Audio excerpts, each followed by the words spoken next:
Bonjour à toutes et tous, vous écoutez First Print, votre podcast comics préféré pour une nouvelle émission du format Front Page, qui est votre revue d'actualité spécialisée sur les sphères de la bande dessinée américaine et de ses adaptations. Au cours de cette émission, nous allons revenir sur tout ce qui a fait le sel et tout ce qui a croustillé pour les amateurs d'actualité en tout ce qui concerne les comics durant la première moitié du mois de novembre 2022. C'est notre premier front page de novembre, je crois. Oui, tout à fait, effectivement. Donc même le premier tiers, en fait, puisqu'on se réunit 3 fois par mois avec l'ami Corentin que vous venez d'entendre. bonjour, ça va? Ça va et toi? Ouais, je vais pas dire que je suis fatigué à chaque fois, donc... Bah non, ce sera un running gag et les gens ils diraient « Oh, mais c'est incroyable, on dirait que First Print, ça fait 2 ans qu'ils font les mêmes blagues en continu, c'est pas possible. » Ce serait bizarre, en plus, si on faisait ça, vraiment. Et t'imagines que... Non, ça va très bien. Et peut-être qu'on ferait même en prenant des voix rigolotes et que les gens ils se diraient « Oh, mais ils se sont renouvelés. Oh, oui. Oh, c'est incroyable leur humour. » Cette fameuse voix rigolote qui est le « Oh, oui !» Bref, bah écoute, oui, ça va très bien. Bah, par contre, on va commencer par la partie comics et puis on va pas trop se marrer. Ça va être un petit peu, c'est pour ça qu'on essayait d'être un peu guilleret et enjoué, puisque honnêtement, je pense que franchement, parce que la vie court et ensuite c'est fini. Ouais, c'est ça. Parce que franchement, du coup, alors 50 carrières professionnelles plus toutes les années d'essai planète, je crois que j'ai jamais connu une semaine aussi horrible pour la santé mentale en termes d'actualité à rédiger, puisque on a dû faire 3 nécros quasi à la suite, presque une par jour au cours de cette semaine. Donc voilà, 3 énormes géants du monde de la bande dessinée, de leurs adaptations qui nous ont quittés. Alors d'abord, il y a eu Kevin O'Neill, Corentin, donc dessinateur illustre de la Ligue des Gentlemen Extraordinaires, entre autres, effectivement. Entre autres. Un artiste britannique considéré comme l'un des fondateurs du style 2080, qui commence sa carrière chez IPC Magazine et qui est repéré par Pat Mills, donc le créateur de Judge Dredd et fondateur du magazine 2080 et Judge Dredd Magazine, avec qui il a travaillé sur différents projets, effectivement, donc au départ des petits numéros par-ci par-là, et puis rapidement sur une saga complète. Enfin, Kevin O'Neill ne fera pas toute la saga, mais il fera l'essentiel du premier grand chapitre de Nemesis The Warlock, qui est donc une série de science fantasy, qui aurait, pour la légende, on en avait déjà parlé quand République avait eu la gentillesse de nous inviter chez Land Rider, inspiré l'esthétique, l'univers et la philosophie du jeu de plateau, enfin du jeu de figurines, Warhammer 40 000. Après, effectivement, donc il va être repéré par un autre artiste britannique, enfin un autre scénariste britannique qui sera Alan Moore, avec qui il travaillera sur un numéro de Green Lantern qui a, pour la légende, été censuré par le Comics Code, mais DC l'a publié quand même. Vous avez dû voir si vous avez traîné sur les réseaux sociaux. Dans la foulée de l'annonce de sa mort, beaucoup de gens qui repostaient les fameuses planches en question. Où à l'époque, le Comics Code disait non mais ça par contre on publie pas. Et DC avait dit mais quelle partie vous gêne qu'on puisse nous après adapter et tout. Et le Comics Code avait répondu mais tout. En fait, tout. Son style de dessin est affreux, on ne publiera pas ça. Parce que c'est un mec qui avait un style effectivement très particulier, beaucoup dans la caricature, dans l'excès, très très anguleux. Ce qu'il a refait ensuite avec Matt Pierce toujours chez Eclipse et chez Toxic, le magazine, pour la série Martial Law, qu'on avait évoqué à l'époque de Comics Blog puisque ça a été édité en intégrale chez Urban Comics, une parodie de super-héros qui informe d'ailleurs beaucoup plus de ce que fera plus tard Garcenis sur The Boys, avec des vraies saillies politiques très intéressantes, des vrais gros crachats envoyés à l'idéologie américaine du surhomme. Et puis effectivement, le dernier grand tiers de sa carrière a été de travailler avec Moore sur la Ligue des Gentlemen Extraordinaires, dont on a déjà parlé à plusieurs reprises. Moi, je serais assez intéressé pour qu'on développe un peu le sujet Kevin O'Neill dans une autre émission, parce que ce serait trop long en fait de revenir sur ses acquis, ses prouesses et tout ce qu'il a fait au cours de sa vie qui mérite d'être évoqué. Mais voilà, c'est un grand dessinateur, l'un de mes artistes préférés, et donc effectivement, c'était pas une nécro très agréable à écrire, ni une nouvelle très agréable à rapporter. Il avait que 69 ans. Donc voilà, c'était un bon début de semaine déjà, de ce point de vue-là, on va dire. C'est ça. Puis après, on a enchaîné avec le départ de Carlos Pacheco, alors qu'il était moins, de façon très pragmatique, qui était moins surprenant parce que ce dessinateur avait annoncé il y a pas si longtemps que ça en fait qu'il était atteint de la maladie de Charcot, qui est une maladie neurodégénérative à l'issue fatale. Dans tous les cas, c'est considéré comme l'une des maladies les plus cruelles qui existent aux côtés, j'imagine, de tous les cancers qui soient. Par contre, c'est vrai que le diagnostic, enfin que en général, on considère que tu peux vivre encore plusieurs mois jusqu'à même plusieurs années, c'est quoi, jusqu'à 5-7 ans, une fois que tu as été diagnostiqué. Mais voilà, ben lui, il a annoncé publiquement en septembre dernier, où il disait, bah du coup, j'ai rendu ma dernière couverture et ouais, et en l'espace de 2 mois, quoi, en fait, c'était fini, quoi. Donc assez terrible. En plus, c'était d'autant plus douloureux aussi que en fait, au moment en fait, il a été à l'hôpital parce qu'en fait, c'est quelqu'un qui voulait faire un don de ses organes, en fait. Et en fait, il a été mis en soins palliatifs. Donc, je crois que c'était le journée du mardi ou du mercredi pour justement pour que l'hôpital puisse évaluer ça. Et ce qui s'est passé, c'est que tu as 2 journaux espagnols qui sont pourtant censés être très sérieux, El País et El Mundo, par contre, qui ont rapporté sa mort, alors que il était techniquement toujours en vie. Donc, c'était aussi très compliqué à gérer puisque tout le monde du coup a commencé à s'emballer. Qu'il a fallu que des amis de Pacheco comme Paul Renaud, qu'on connaît bien à Toulouse, ou Jesus Merino ou David Macho, en fait, disent aux gens sur le réseau juste d'arrêter, en fait, parce que c'était insupportable pour eux. Donc voilà, c'était vraiment assez particulier. Et donc un dessinateur espagnol qui fait partie de ces Européens qui ont travaillé pour l'industrie américaine. Donc d'abord, il avait d'abord travaillé pour Marvel UK, et à qui on doit notamment plusieurs collaborations avec Kurt Busiek, notamment avec qui il a fait Avengers Forever, mais aussi la série Aerosmith, ouais, qu'il avait d'ailleurs relancé l'année dernière. Et qui devait continuer, et en fait ils avaient dit, mais ça c'est vrai que j'avais pas suivi, qu'après la première mini-série ils prenaient une pause, mais justement parce que alors Kurt Busiek en plus il a aussi des problèmes de santé, il y a une contamination au plomb, en fait. Tout à fait. Puis on se rappelle aussi que John Paul Leon qui avait collaboré Mercure, je vois, en tout cas il a une maladie qui l'oppresse depuis quelques temps maintenant. On se rappelle aussi que John Paul Leon qui avait collaboré avec Busiek sur Batman Creature of the Night était aussi mort dans la foulée de leur collaboration. Je pense que Kurt Busiek doit pas passer de très bonnes semaines récemment là en termes de deuil avec ses collaborateurs les plus fidèles. Ouais, c'est clair. Voilà, et Pacheco qui a dessiné aussi Starjammers, Excalibur, X-Men, Age of Ultron avec Bendis, et qui était apprécié de tout le monde, qui comment dire, en fait, a inspiré énormément de gens, en fait. De toute façon, tous les dessinateurs espagnols d'aujourd'hui vous disent que Carlos Pacheco, c'est un modèle. Il y a beaucoup de Français aussi qui ont été inspirés, qui ont découvert même les comics Marvel avec, justement, ces titres des années 90, et c'est pour ça que c'était une légende. Quelqu'un de très sympa et c'est là où que ça devient aussi plus difficile, j'ai l'impression, pour moi, de rédiger ces choses, ce genre d'articles-là, c'est que plus on avance, plus ça devient des gens, en fait, que tu as rencontrés, que tu as connus, avec qui tu as pu discuter. Et Pacheco, moi, j'ai eu la chance de le rencontrer en 2019 à Toulouse, justement au salon Super Héros. Il y avait Bruce Timm aussi, et d'avoir même pu partager le repas avec lui et tous les autres artistes qui étaient là. Et ouais, c'était quelqu'un d'hyper sympathique, très bon vivant, très joyeux. Moi, je vais pas en convention, en fait. Et ouais, de m'attacher. ouais, non, mais c'est ça, et c'est vrai que voilà, je me dis, jamais je me serais dit il y a 3 ans, ouais, c'est la première fois que tu le rencontres et c'est la seule fois que tu le verras, quoi. Et bon, après on s'en branle, tu vois, c'est juste le rapport personnel que tu commences à avoir à ce genre d'actualité. Et pour finir, parce que jamais 203 de façon très très horrible, en fait. Un deuxième Kevin dans la même semaine. Oui, c'est ça. Donc Kevin Conroy. La voix, The Batman, la voix anglophone, ouais, de Batman, acteur gay, pour ceux qui ne le sauraient pas d'ailleurs. Il avait évoqué son expérience justement en tant que comme gay, déjà en tant que comédien dans les années 80, à l'époque de la paranoïa autour du sida, à la fois sur la scène, parce qu'il a commencé sur les planches. Oui. Il a étudié à Juilliard, c'était un vrai comédien de métier. Il avait appris aux côtés de Robin Williams, c'est vraiment amusant de le savoir. Des petits rôles par-ci par-là, beaucoup de séries télé, de soap, des petites productions. C'est vraiment en tant que voix de Batman que tout le monde l'a découvert, et il en a fait le rôle de sa vie, en fait, un petit peu comme Adam West par exemple, ou quelque part comme Mark Hamill avec le Joker, qui lui a rendu un bel hommage d'ailleurs sur les réseaux sociaux. Paul Dini aussi, mais beaucoup de gens, en fait, parce que c'est vrai que la voix de Batman, tu vois, on parle de Pacheco, on parle de O'Neill. Moi, j'étais content de voir que les gens étaient tristes du départ de Kevin O'Neill, parce que j'ai l'impression qu'en fait, c'est des comics underground peu connus. Le plus connu devait être la Ligue, a priori. Là, la voix de Batman, en fait, c'est plus beaucoup plus grand public, et ça a effectivement, surtout chez les Américains, influencé en fait la compréhension même pour des gens de notre âge, en fait, de ce qu'est Batman. En plus, une voix qu'il avait trouvée comme ça, ou débottée, sans forcément travailler énormément le rôle.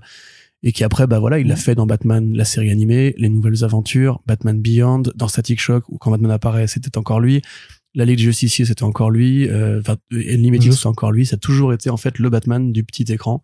Jusque dans même certains jeux vidéo, parce que c'est lui qui donnait sa voix, notamment dans la trilogie Batman Arkham. Ouais, de Rocksteady, tout à fait, oui, mais même dans les Injustice aussi. Ah ouais? Ouais. Et même récemment, tu vois, où il a dans les fameux deuxième DCAU, c'est ça, oui, DCAU, donc les productions originales de Warner Bros Animation en direct ou DVD et direct ou vidéo, c'était encore lui. Assault on Arkham, c'était encore lui. Il y avait eu une tentative de changer par-ci par-là, je crois que dans Warner Bros, enfin le jeu de Warner Bros Games avec Troy Baker, ouais. C'était Troy Baker effectivement. Mais voilà, c'est comme Hamill en fait, que d'ailleurs Baker avait je crois aussi remplacé en tant que Joker. Ouais. Il y a en fait ce côté, ben non, tant qu'ils sont encore là, ça reste eux les darons en fait qui représentent le mieux Batman et le Joker. Et effectivement, il avait joué donc Bruce Wayne, parce que la Silver ne pouvait pas mettre Batman en image, mais il avait joué Bruce Wayne dans le crossover, l'épisode de Batwoman du crossover Crisis, qui était pour le coup plutôt un bel hommage rendu à un mec qui n'avait en fait jamais joué Batman en image réelle jusqu'ici.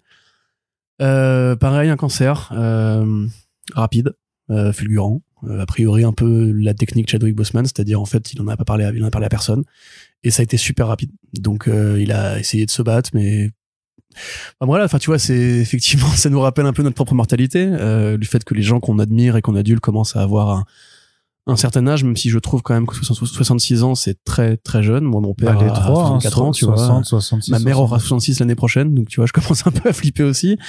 De fait, ouais, c'est en plus sur tous les secteurs, tu vois, comics indépendants, comics mainstream, doublage, on commence effectivement à... Et dans une cas de l'année, qu'on le rappelle, voilà, Georges Pérez, qui était moins une surprise aussi, parce qu'il avait décidé de partir, enfin de ne pas assumer un nouveau traitement. Il pouvait pas, de toute façon, c'était intraitable. Hein. Voilà. Vu son stade avancé, c'était pas... Neil Adams aussi, Tim Sale, Kim Young-gi, Alan Grant. D'épuisement, Alan Grant, effectivement, Gary Leach... Enfin voilà quoi, c'est effectivement une bonne année de merde. C'était effectivement le constat que tout le monde a fait, je pense, vendredi soir. Et c'est pas fini quoi. Après bon, enfin l'année 2022 est pas finie, moi ça me fait flipper, je me dis mais ça suffit maintenant en fait. Comme on l'avait dit quand on avait parlé du comics Layla Star, il faut se rappeler des bons moments qu'on a passés avec eux quelque part, même si on n'était pas physiquement présent avec eux. Toi t'avais aussi vu Kevin Conroy d'ailleurs en vrai. Ouais, et si ça vous intéresse, juste sur Twitter, du coup j'ai reposté une vidéo que j'avais prise de lui quand je l'ai rencontré à New York, où il raconte l'anecdote de quand il a trouvé sa voix de Batman. Et ce que je trouve génial dans cette vidéo, c'est que quand il explique et j'ai trouvé cette voix grave, c'est qu'il prend la voix de Batman, donc enfin vous la reconnaissez immédiatement. Et elle est trop chouette cette vidéo. Mais d'ailleurs je veux dire parce qu'en fait cette interview, j'ai une interview de Kevin Conroy que j'ai jamais publié en fait, et je me dis est-ce que je vais pas l'uploader juste pour en faire profiter les gens quoi. Cool. Parce que dedans je me rappelle qu'il faisait à un moment on lui demandait du coup de parler en Batman, et il le faisait parce qu'il était pareil, c'est un mec beaucoup trop sympa. J'avais réussi, parce que normalement quand tu fais les tables rondes comme ça, t'es là pour faire les interviews, t'as un droit de faire d'autres et tout ça, et j'avais quand même réussi à lui courir après en douce à la fin pour faire est-ce qu'on peut faire une photo monsieur s'il vous plaît. Il a été trop gentil, enfin voilà, le mec était super, franchement. Non mais clairement, de toute façon c'est un mec qui sait très bien que le rôle de sa carrière c'est ça, et qui toute sa vie a reçu en fait, rencontrer des gens comme toi justement, c'était un peu le daron de beaucoup de gens, tu vois, c'est pour tous les gens qui ont été biberonnés par Batman, tu vois, quelque part. Moi je sais par exemple quand Richard Darbois va mourir, j'y pense parfois la nuit et je me réveille en pleurant. Ouais. Ça va être de la même façon un truc qui va me paralyser en fait, d'imaginer que ce mec a toujours été là en fait, aux côtés de mes dessins animés, mes films préférés, et qui fait toute mon enfance. Un jour lui aussi va finir par y aller. Mais comme je disais, voilà, enfin il faut essayer de garder le positif de tout ça, c'est-à-dire qu'on a eu droit de connaître et d'avoir le travail de ces gens-là. Alors évidemment c'est triste quand ils s'en vont, ça nous rappelle aussi qu'on ne devrait pas attendre que les gens meurent pour leur rappeler à combien ils sont importants pour nous. Ouais, c'est surtout ça, ouais. Et même pour Kevin O'Neill par exemple, de pas attendre que les gens meurent pour découvrir leur travail, ou de la même façon pour Pacheco, de respecter aussi le côté privé de la mort, s'il y a une leçon à retenir de ce décès particulier. C'est voilà, nous en plus journalistes, le clic sur la mort, c'est un truc que je pense on connaît, on va dire, parce que ça reste d'actualités qui sont très partagées. Là, effectivement, l'attitude d'El País et El Mundo, je l'ai trouvé vraiment pas très saine, et ça nous rappelle qu'il faut pas faire ce genre de... Ouais, j'ai pas compris pourquoi. Ce genre d'erreur, il faut vraiment éviter, parce qu'il y a des gens, en fait, au bout, il y a des familles, il y a des proches, il y a des amis, qui, eux, sont plus directement touchés que nous, et enfin, bref. On en reparlera peut-être un jour, mais bref. Donc bonne année de merde. J'espère que le paradis existe et que tous ces gens-là se retrouvent là-haut pour se faire une bonne partie d'Injustice, où Neil Adams commente les coupes de cheveux de tout le monde. Voilà. C'est clair. Bon, allez, on va essayer de voilà. Et c'est vrai que dites aux artistes qui sont en vie, s'ils sont sur les réseaux sociaux ou s'ils ont des mails, dites-leur si vous adorez leur travail, dites-leur en fait.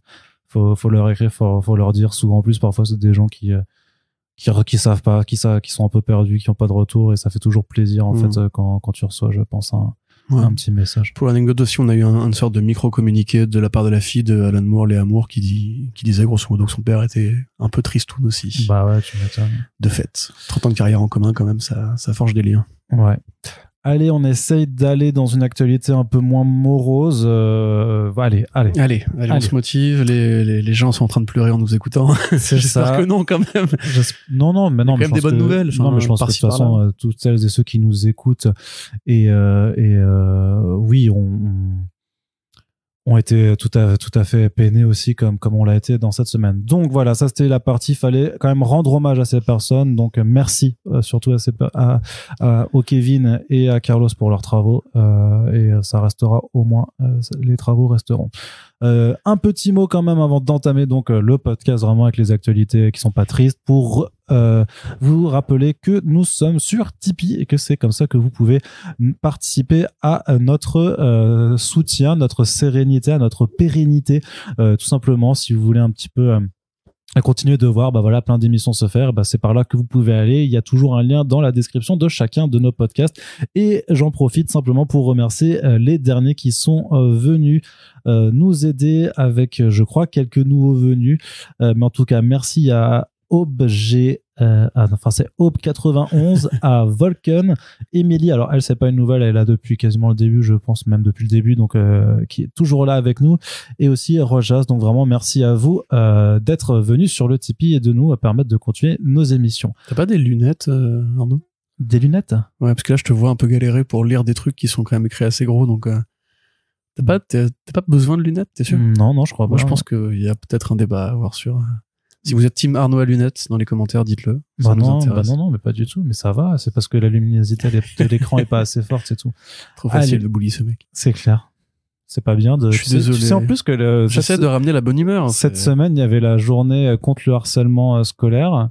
Quelque part. On n'est pas à l'école. Ouais, mais tu vois ce que je veux dire. Et tu sais qu'ils ont... Et moi, j'étais heureux. J'avais des mails en fait ils ont choisi Molang comme mascotte pour le Safe Space, parce que Molang du coup c'est un petit dessin animé qui est d'ailleurs une production française. Piu Piu et Molang. Avec un gros lapin tout marrant et un petit poussin, et il leur arrive plein d'aventures, et c'est trop mignon. C'est ultra mignon, c'est hyper débile et absurde à la fois, et en même temps c'est super touchant, c'est très gentil aussi, mais vraiment plein de bonnes valeurs et tout ça, et donc c'est trop bien. Donc regardez Molang. Si vous avez un coup de mou, regardez Piu Piu et Molang. C'est trop bien. C'est depuis le 1er novembre sur Netflix d'ailleurs. Il y a toutes les saisons, il y a les 4 saisons je crois. Je te jure que quand je l'ai vu, sur vrai, le sourire d'enfant c'est qui ça, complètement, c'est beau. Complètement, j'ai trop kiffé Molang, ça m'a sauvé ma vie. Allez Corentin, donc oui. Il y a du comics dans les nommés du Grand Prix de la critique ACBD. Toi qui voulais plus de comics élitistes dans la CBD, vu que j'ai jamais dit clairement tu n'étais pas content sur la sélection du prix comics, eh bien sache que j'étais pas content pour un titre. J'ai pas non plus envoyé des menaces de mort. Ouais, t'étais quand même punaise pendant une semaine. Le mec il m'a fait c'est toi, t'es dans la CBD. Je trouve que Semence, bon, on va pas refaire le débat, merde. Je sais, mais ça me fait marrer. Ouais. Mais donc toujours est-il que non, il y a même trois techniquement trois auteurs et autrices d'ailleurs, puisqu'on a Le Labyrinthe inachevé de Jeff Lemire et Raptor de Dave McKean, donc qui est sorti aux éditions Futuropolis. Mais ça, du coup, c'était pas déjà le cas? Enfin, c'est quoi le Raptor graphic novel? Oui. Au prix de 2022. Raptor, il était aussi dans la sélection du prix comics, mais ça c'est fait par un autre jury, quoi. C'est pas tous les mêmes. Enfin, il y a aussi les gens du prix comics, mais c'est un jury qui est beaucoup plus large. Beaucoup plus large. Oui. Il y a également Le Secret de la force surhumaine par Alison Bechdel, et aussi, et ça, moi, ça me fait quand même plaisir de le noter, Le Okahei de Neyef. Le western franco-belge. C'est pas... Non, mais par contre, ce qui est ouf, c'est que... Est-ce que Lucky Luke, c'est du comics, Arnaud? Je vais Est-ce vraiment. qu'on va parler de Lucky Luke dans les podcasts bientôt? Bah, tu sais, en plus, t'es de mauvaise foi parce que tu sais très bien que ça fait 1 an qu'on essaie Oui, de faire c'est un podcast avec Mathieu Bonhomme sur son Lucky Luke. Donc, C'est vrai, j'ai juste envie de te bully encore. Harcèlement scolaire. non, mais ce qui est vraiment ouf là-dessus, par rapport à OK, c'est que le titre est sorti donc fin octobre et l'annonce et en fait on a eu très peu de temps pour voter en fait et d'ailleurs moi j'avoue j'espère que personne ne m'écoute mais j'ai pas pris le temps d'aller voter parce que j'étais complètement sous l'eau. Oh, oui, mais En plus, je sais qu'il y en a un qui nous écoute et qui va pas être très content. c'est vrai. Ça commence par un X. Et D'ailleurs. et par contre qu'est-ce que je voulais dire? Ouais, c'est ouf en fait de voir que parmi tous les membres de la CBD en fait, OK, a visiblement conquis les membres très très rapidement. Donc moi je croise les doigts. Enfin, je sais pas parce qu'il y a d'autres titres aussi vraiment dans le pur franco-belge qui ont eu énormément. Le Rochette est pas mal. J'ai pas encore eu le temps de le lire, mais. Ouais, Rochette, apparemment, tout le monde est aussi en train de se pâmer dessus, mais littéralement. Donc, en tout cas, bonne chance à tous les nommés dans cette catégorie. De toute façon, il y aura donc une finale qui sera faite avec 5 titres qui vont être sélectionnés. Ce sera le samedi du 19 novembre au festival BD Boom à Blois, où en fait la CBD se réunit traditionnellement pour faire ça. Hélas, moi, je ne serai à nouveau pas de la partie parce que je peux pas m'y rendre cette année. Un pronostic? Franchement, aucun. Franchement, j'ai pas de pronostic sur. Quand les 5 seront sélectionnés, là, je pourrais te dire peut-être de ce que je ressens. Mais là, je t'avoue que. Mais franchement, non, j'ai pas envie de m'avancer. Vraiment, j'ai pas envie de m'avancer. Moi, je pense qu'on aura peut-être qu'un seul comics dans le tas. Ah ouais? On va dire. Je verrais bien OK. Je verrais bien La Dernière Reine nommée dans les 5, ça c'est possible. Et je verrais bien Bechdel pour représenter, on va dire, la BD américaine parce que c'est Bechdel et que tu peux pas faire sans Bechdel, on va dire. En plus, là, il est vraiment très ample, hein, celui-là. C'est vraiment toute sa vie, c'est pas juste son père ou sa mère. Bon, on verra. Donnez-moi raison ou tort, le cas échéant. Et non pas Beta Ray Bill. Red Thor. Thor, Beta Ray Bill. Moi, je l'avais. Ah, je merci. l'avais. Ça fait plaisir. Très bien. Allez, on continue dans le comics toujours et c'est du côté du FIBD que les premières nouvelles nous parviennent. Le Festival international de la bande dessinée d'Angoulême qui arrive pas comme chaque année, mais qui revient en janvier 2023. Ce sera la 50e édition. C'est ça, ouais, c'est la 50e édition, c'est le 50e anniversaire, je me rappelle plus, non, c'est ça, c'est la 50e édition. Urban Comics sera de retour. C'était les d'absents l'année dernière. De toute façon, il y avait peu d'éditeurs comics. Enfin, les principaux, Urban, Panini et Delcourt, n'étaient pas là lors du retour du festival de la bande dessinée en mars 2022 qu'on avait fait avec Corentin d'ailleurs. Tu t'en rappelles? De quoi donc? Oui, on y a été. Angoulême. Enfin, moi, je suis allé une journée. Oui, et un soir aussi. Oui. Fameux soir. J'ai rien fait d'illégal. Non, du tout. Je me suis mis une caisse et j'arrivais plus à danser droit, c'est tout. C'est ça, exactement, c'est ce qu'on va dire. J'aime pas aller danser, moi, en plus, tu me saoules. Il dit j'aime pas aller danser, puis tu lui fais boire 4 pintes, après il aime bien. Ouais, allez, voilà. donc. Alors là, du coup, Arnaud vient d'admettre quand même qu'il me fait boire de force. Pour me manipuler, en fait. Force. Il abuse de mon état, quand même. Vous avez entendu? Oh, oui, de force. Il vient d'admettre la manipulation. Comme si tu avais besoin d'être forcé pour boire, Corentin. Tu rigoles, quoi. Ou tout à l'eau. Oui, bien sûr. Comme dirait David Guetta, j'ai une hygiène exceptionnelle. Donc Urban Comics qui fait partie des éditeurs comics vraiment qui reviendront cette année, donc ça fait super plaisir, avec 3 invités qui ont été annoncés. James Tynion IV, ouais, ça c'est cool, donc scénariste qui a fait pas mal de trucs chez DC Comics, notamment du Batman, du Detective Comics, et voilà, et c'est pas très très intéressant. Par contre, en indé, c'est un auteur qui enchaîne les énormes succès aux États-Unis avec Something is Killing the Children, avec Wind chez Boom Studios, avec The Department of Truth, ouais, c'est chez Image Comics, mais c'est vrai aussi avec celui avec Closet. Closet, c'est sur Substack qu'il a fait. C'est édité, ça y est, c'est édité papier. Je l'ai vu chez Album l'autre jour. D'accord, ouais. Voilà, c'est vachement bien aussi. Je l'ai pas encore lu celui-là, je te l'avoue, et aussi le Nice House on the Lake en Black Label, qui est aussi un très bon titre dont on vous a déjà parlé d'ailleurs en Back Issues. Et Room Service, un court-métrage qui arrive bientôt par P.K. Collinet et par Elsa Chartier. Ouais, ça va être très très cool aussi, mais après ça c'est un peu extérieur à Urban. Et voilà, donc pour ceux qui veulent soutenir. C'est un nom, c'est vrai que la campagne est toujours en cours sur Kickstarter, vous pouvez aller encore la soutenir. Donc voilà, c'est un très grand nom aux États-Unis. Il vend aussi quand même pas mal en France. The Department of Truth et Something, ça marche pas trop mal pour de l'indé. Puis forcément, ce sera l'occasion pour Urban Comics de proposer le premier tome de The Nice House on the Lake, qui passe d'ailleurs en format agrandi Urban, ce qui sera plutôt stylé pour profiter du dessin d'Alvaro Martinez sur cet album qui est absolument splendide. Et ça tombe d'autant plus bien que Alvaro Martinez Bueno fait également partie de ce trio d'invités. Donc lui, on a vu la chance, je sais pas si tu lui avais parlé, si, carrément, t'as vu la chance d'animer une conférence à Comic Con Paris. Il était avec nous, avec Liber Mero, Brian Azzarello et Jiménez? Non, Bruno Redondo. Ouais, Redondo, oui, c'est lui que j'arrivais pas à traduire. Non, Redondo, c'était pour Injustice. Donc, Mais alors, qui c'est que j'arrive pas à traduire? C'était. Il y avait un artiste que je n'arrivais vraiment pas du tout à comprendre, soit à cause de son accent, soit parce qu'il parlait un anglais approximatif, je sais pas si c'était lequel.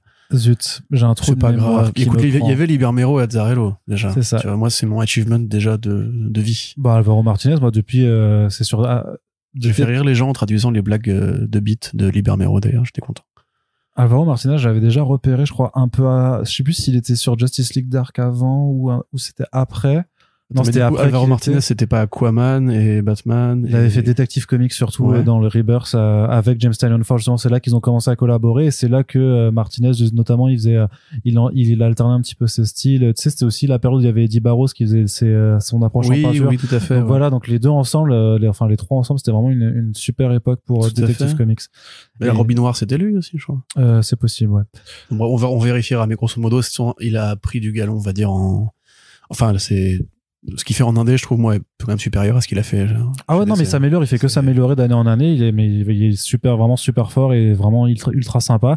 Et on aura également Jorge Jiménez, qui était également venu en 2019 à Comic Con Paris, qui lui est le dessinateur un peu superstar de DC Comics depuis pas mal d'années, parce qu'on il avait fait les Super Sons, et en fait ça lui a ouvert les portes très rapidement des plus gros titres en faisant du Justice League avec Scott Snyder, puis du Batman avec James Tynion Forge justement, et il continue à faire du Batman avec Chip Zdarsky, ce qui permettra à l'éditeur également, il va faire Nemesis Reloaded aussi.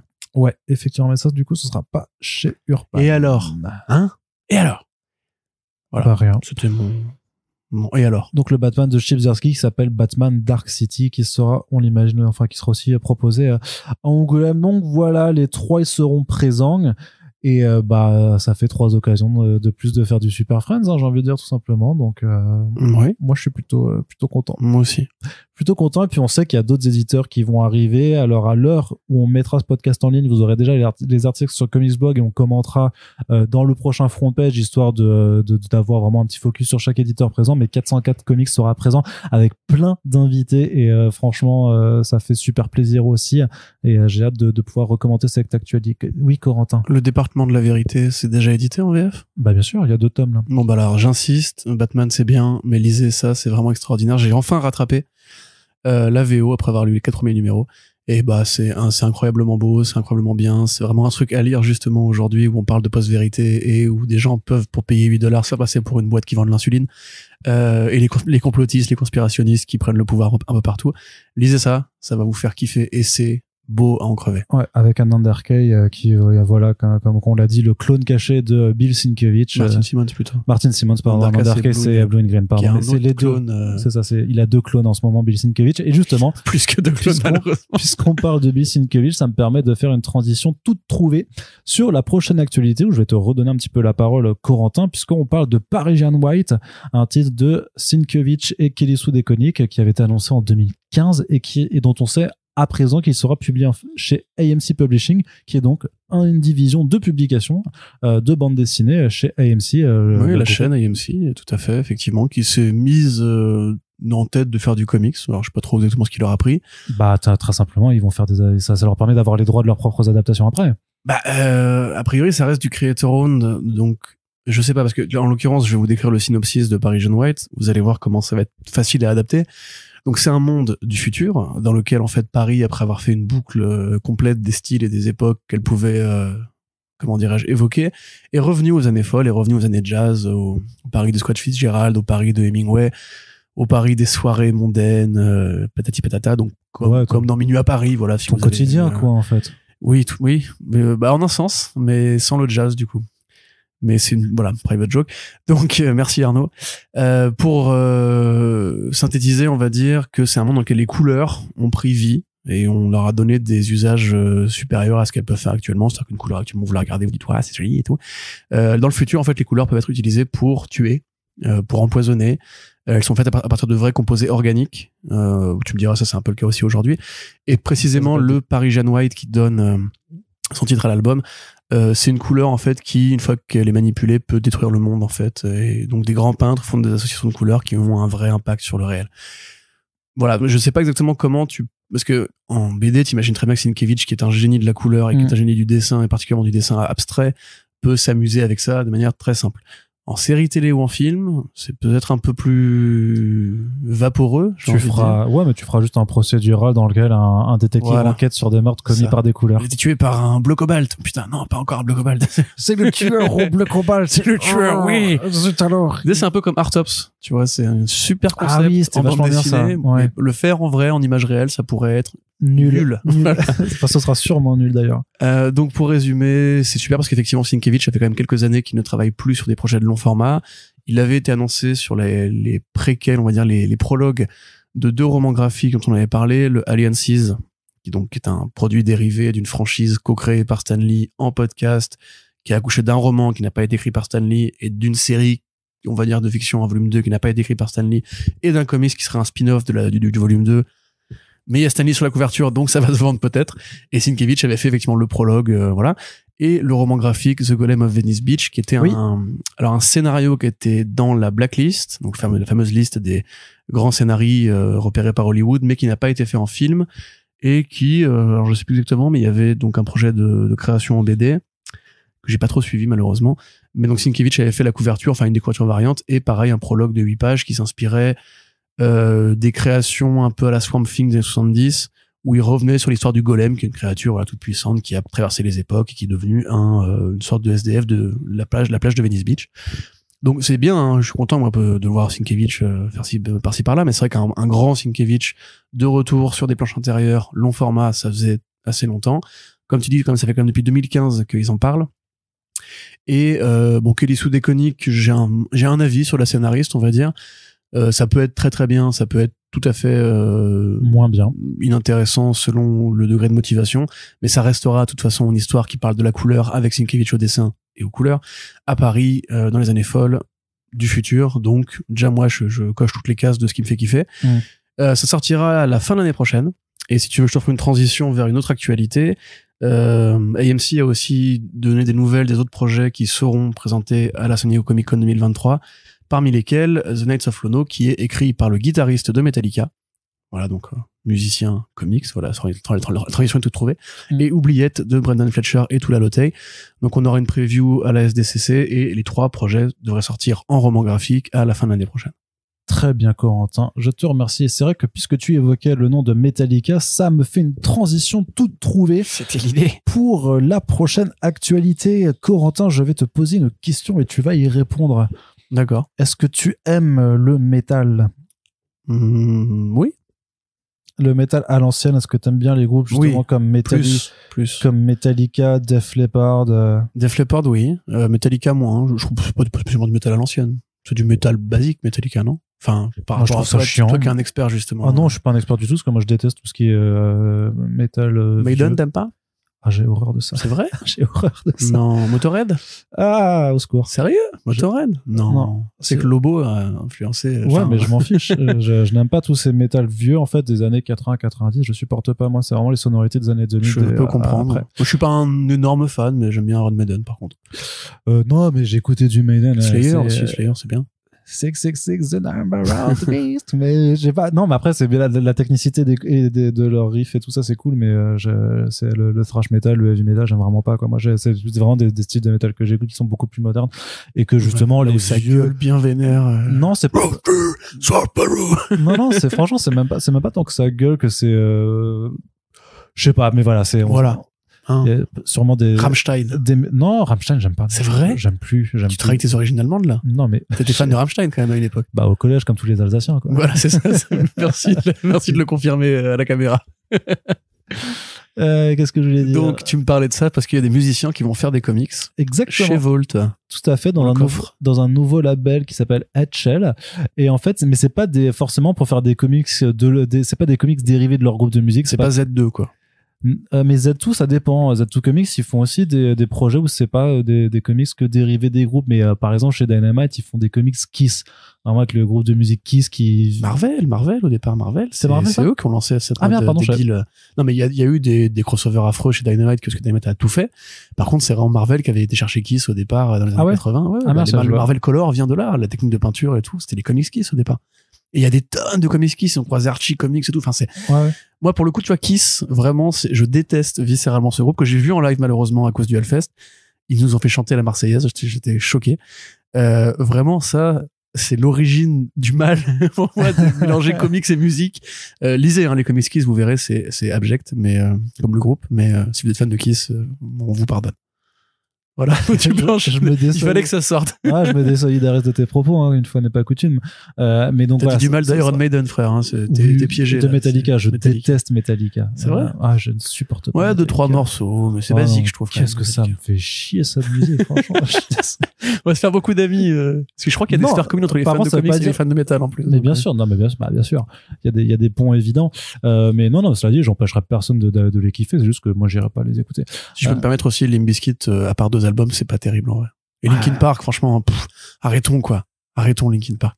Ça a été bien 2 morceaux et pardon, c'est le moment où on règle nos comptes. Ça a été bien un album. Ouais, c'était bien un album. Un album et 2 chansons sur Météor.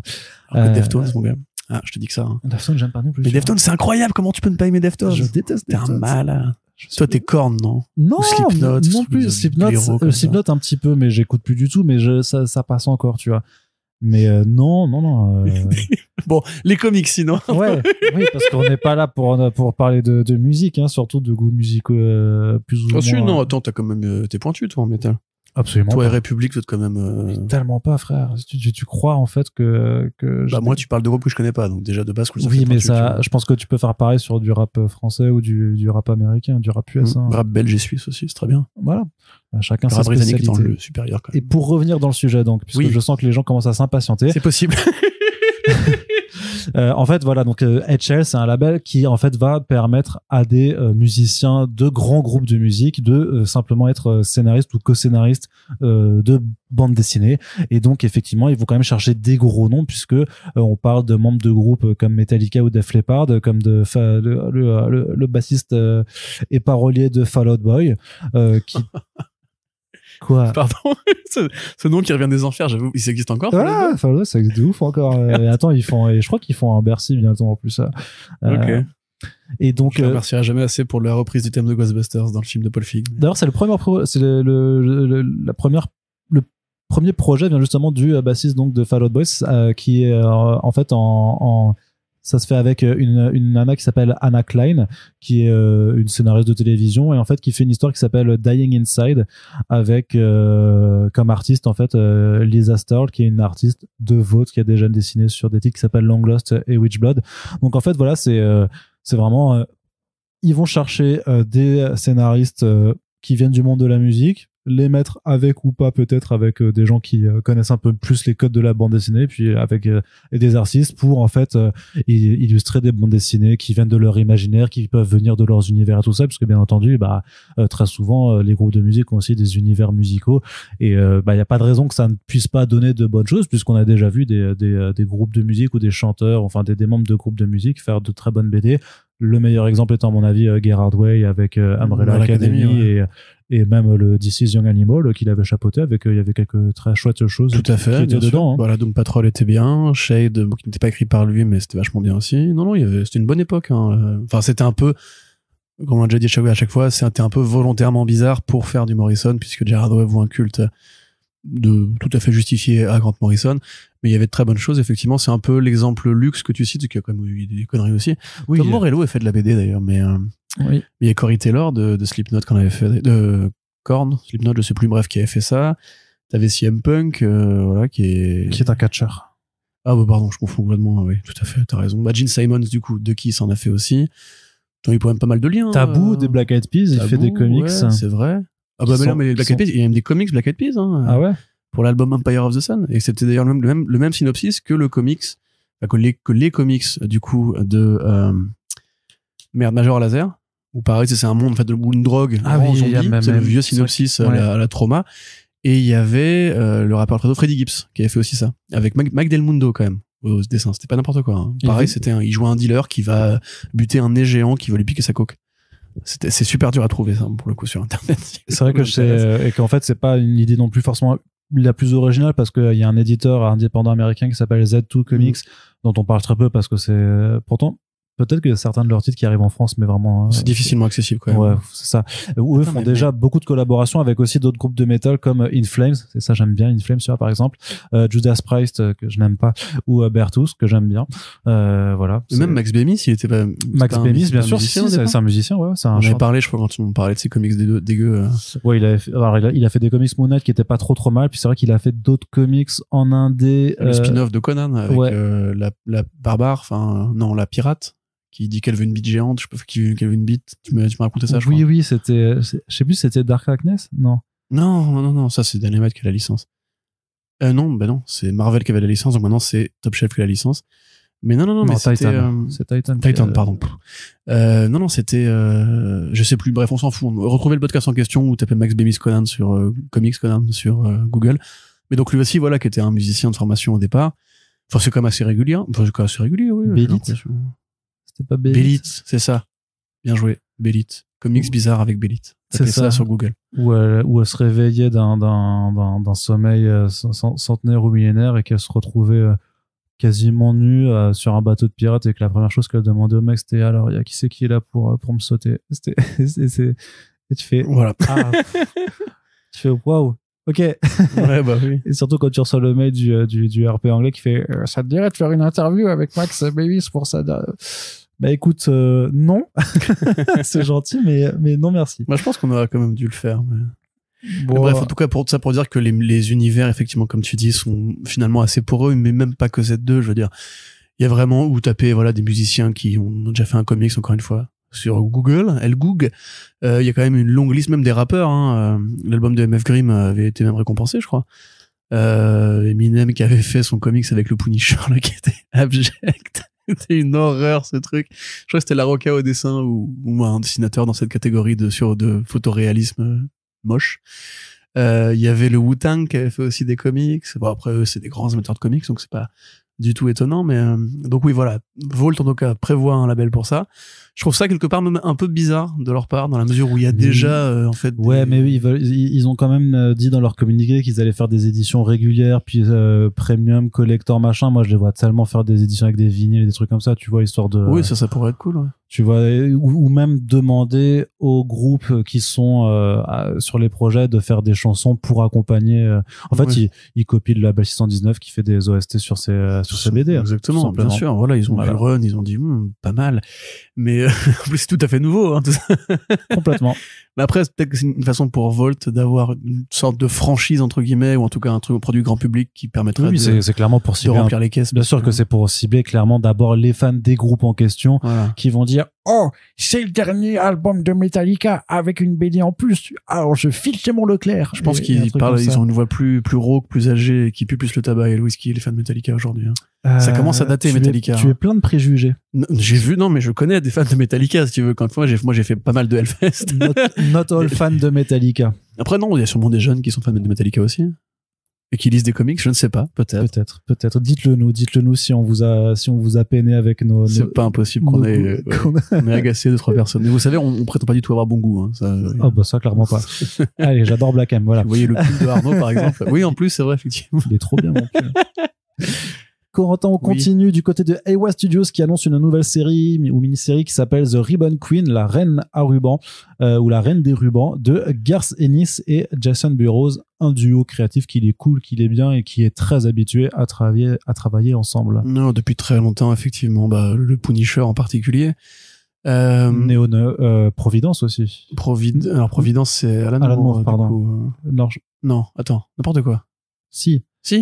Putain, mais tu étais en train de me faire douter sur Alan Moore. Providence, c'est Alan Moore, mais c'est Jason Burrows Voilà, aussi, c'est pardon. ça, oui. Donc rien à voir. Mais Burrows, en fait, pour un mec qui a un coup de crayon, on va dire particulier, je trouve qu'il s'est vraiment bonifié avec le temps. Moi, j'aime bien. Parce que t'aimes bien tes fans d'horreur aussi. Donc, Oui. Du coup, comme Ouais. le dessin est horrible. Excellent. C'est Son vraiment pas dessin n'est gentil. pas horrible. Non. En plus, vraiment, moi, j'avais du mal au début, mais c'est un peu comme Dylan, en fait, où tout le monde a un peu du mal au début.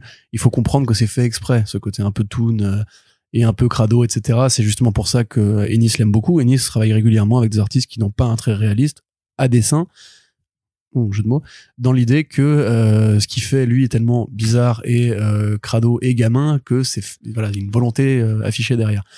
Et finalement, quand on voit Punisher soviète, qui est encore une fois réalisé par Burroughs, c'est très joli, c'est même finalement plutôt propre par rapport à ce qu'il faisait avant. Oh, il y a quand même des scènes décorchées qui sont vénères. Hein. Oui, mais tu vois ce que je veux dire au niveau de la finesse de l'ancrage, la finesse du trait, Oui. par rapport au côté vraiment granuleux qu'il pouvait avoir à une époque où vraiment les proportions exagérées, où même les fringues, les textures, etc. Là, il a fait un effort pour bonifier son trait, on va dire.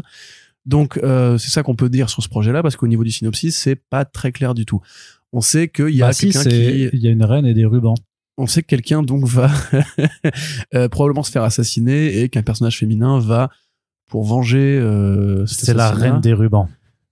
voilà, invoquer probablement effectivement la reine des rubans, une entité très ancienne, très très puissante aussi, et qui va ramener un esprit de vengeance et qui va probablement s'en prendre aux responsables. Donc ça a peut-être une sorte de côté un peu irréversible ou Rape and Revenge, je ne sais pas. On sait que Ennis se met un petit peu davantage au personnage de féminin récemment, notamment avec Marjorie Finnegan, chez Ahoy, qui est un récit de chrononaute avec une nana trop starbée avec un fusil à pompe et tout, c'est super bien. Qu'il a fait beaucoup de projets en indé récemment, Sarah aussi, qui était un roman graphique Chez TKO. chez TKO avec un personnage féminin. Donc c'est cool de le voir creuser un peu cette partie-là de sa carrière, parce qu'à part Jennifer Blood et quelques autres badass un peu guerrières, c'est un truc qui lui manquait un peu. Enfin, il y a The Pro techniquement, mais bon, je sais pas si c'est un exemple que t'as envie de citer quand tu parles du côté féministe de Garth Ennis. Qui arrive d'ailleurs ce mois-ci, je crois, si c'est bien, La réédition. s'il n'y a pas eu de retard chez Akileos, hein, donc soyez là. Avec une super préface que je dis à chaque fois qu'il faut la lire. Donc c'est bien, et effectivement, donc dans ce communiqué de presse, qui, on va dire, qualifie les principales sorties pour le début d'année chez Eiwa, on avait donc la confirmation de la plupart des projets qui avaient déjà été annoncés. Donc, Trojan de Daniel Close et Lacey, Black Tape de Panosian et, alors, Talagic, je sais pas comment ça se prononce, Talagic, Talachic, je sais pas. Red Zone de Cullen Bunn, youhou, et Mike Deodato Jr., ouhou. Ouais, bah, Et toujours. Lilo Ridge aussi, voilà, qui est toujours là en colo. Et la série Gatsby, qui devait au départ, tu sais, être une réinvention un peu LGBT, réseaux sociaux friendly de Gatsby Magnifique de Scott Fitzgerald, qui devait sortir là, en fait, ce mois-ci, en single, et en fait, a été décalée en roman graphique directement. Donc, c'est Jeremy Holt, dont on avait parlé pour Made in Korea, un album qui, normalement, devrait arriver chez Panini Comics, si c'est pas déjà le cas. Super petite histoire sur l'intelligence artificielle, les lobbies et les liens entre l'Asie et l'Occident pour la création des IA et des robots, qui s'attaque à ça. Donc, un roman graphique qui sortira l'année prochaine. Plutôt un bon programme, je trouve, assez varié. Il y a des propositions qui sont intéressantes. Je vous décris pas chaque série parce qu'on n'a pas le temps, mais vous pouvez retrouver l'article sur comicsblog.fr. Et voilà, j'ai envie de dire que du Garth Ennis qui continue à créer, tout le temps à créer, ça fait toujours plaisir. Il est en bonne forme, il n'a pas fait de projet vraiment inintéressant récemment. Et encore une fois, son duo avec Burroughs, on sait qu'il sera à l'aise au niveau du crayon. Je sais même pas si c'était pas lui qui faisait justement Marjorie Finnegan en fait.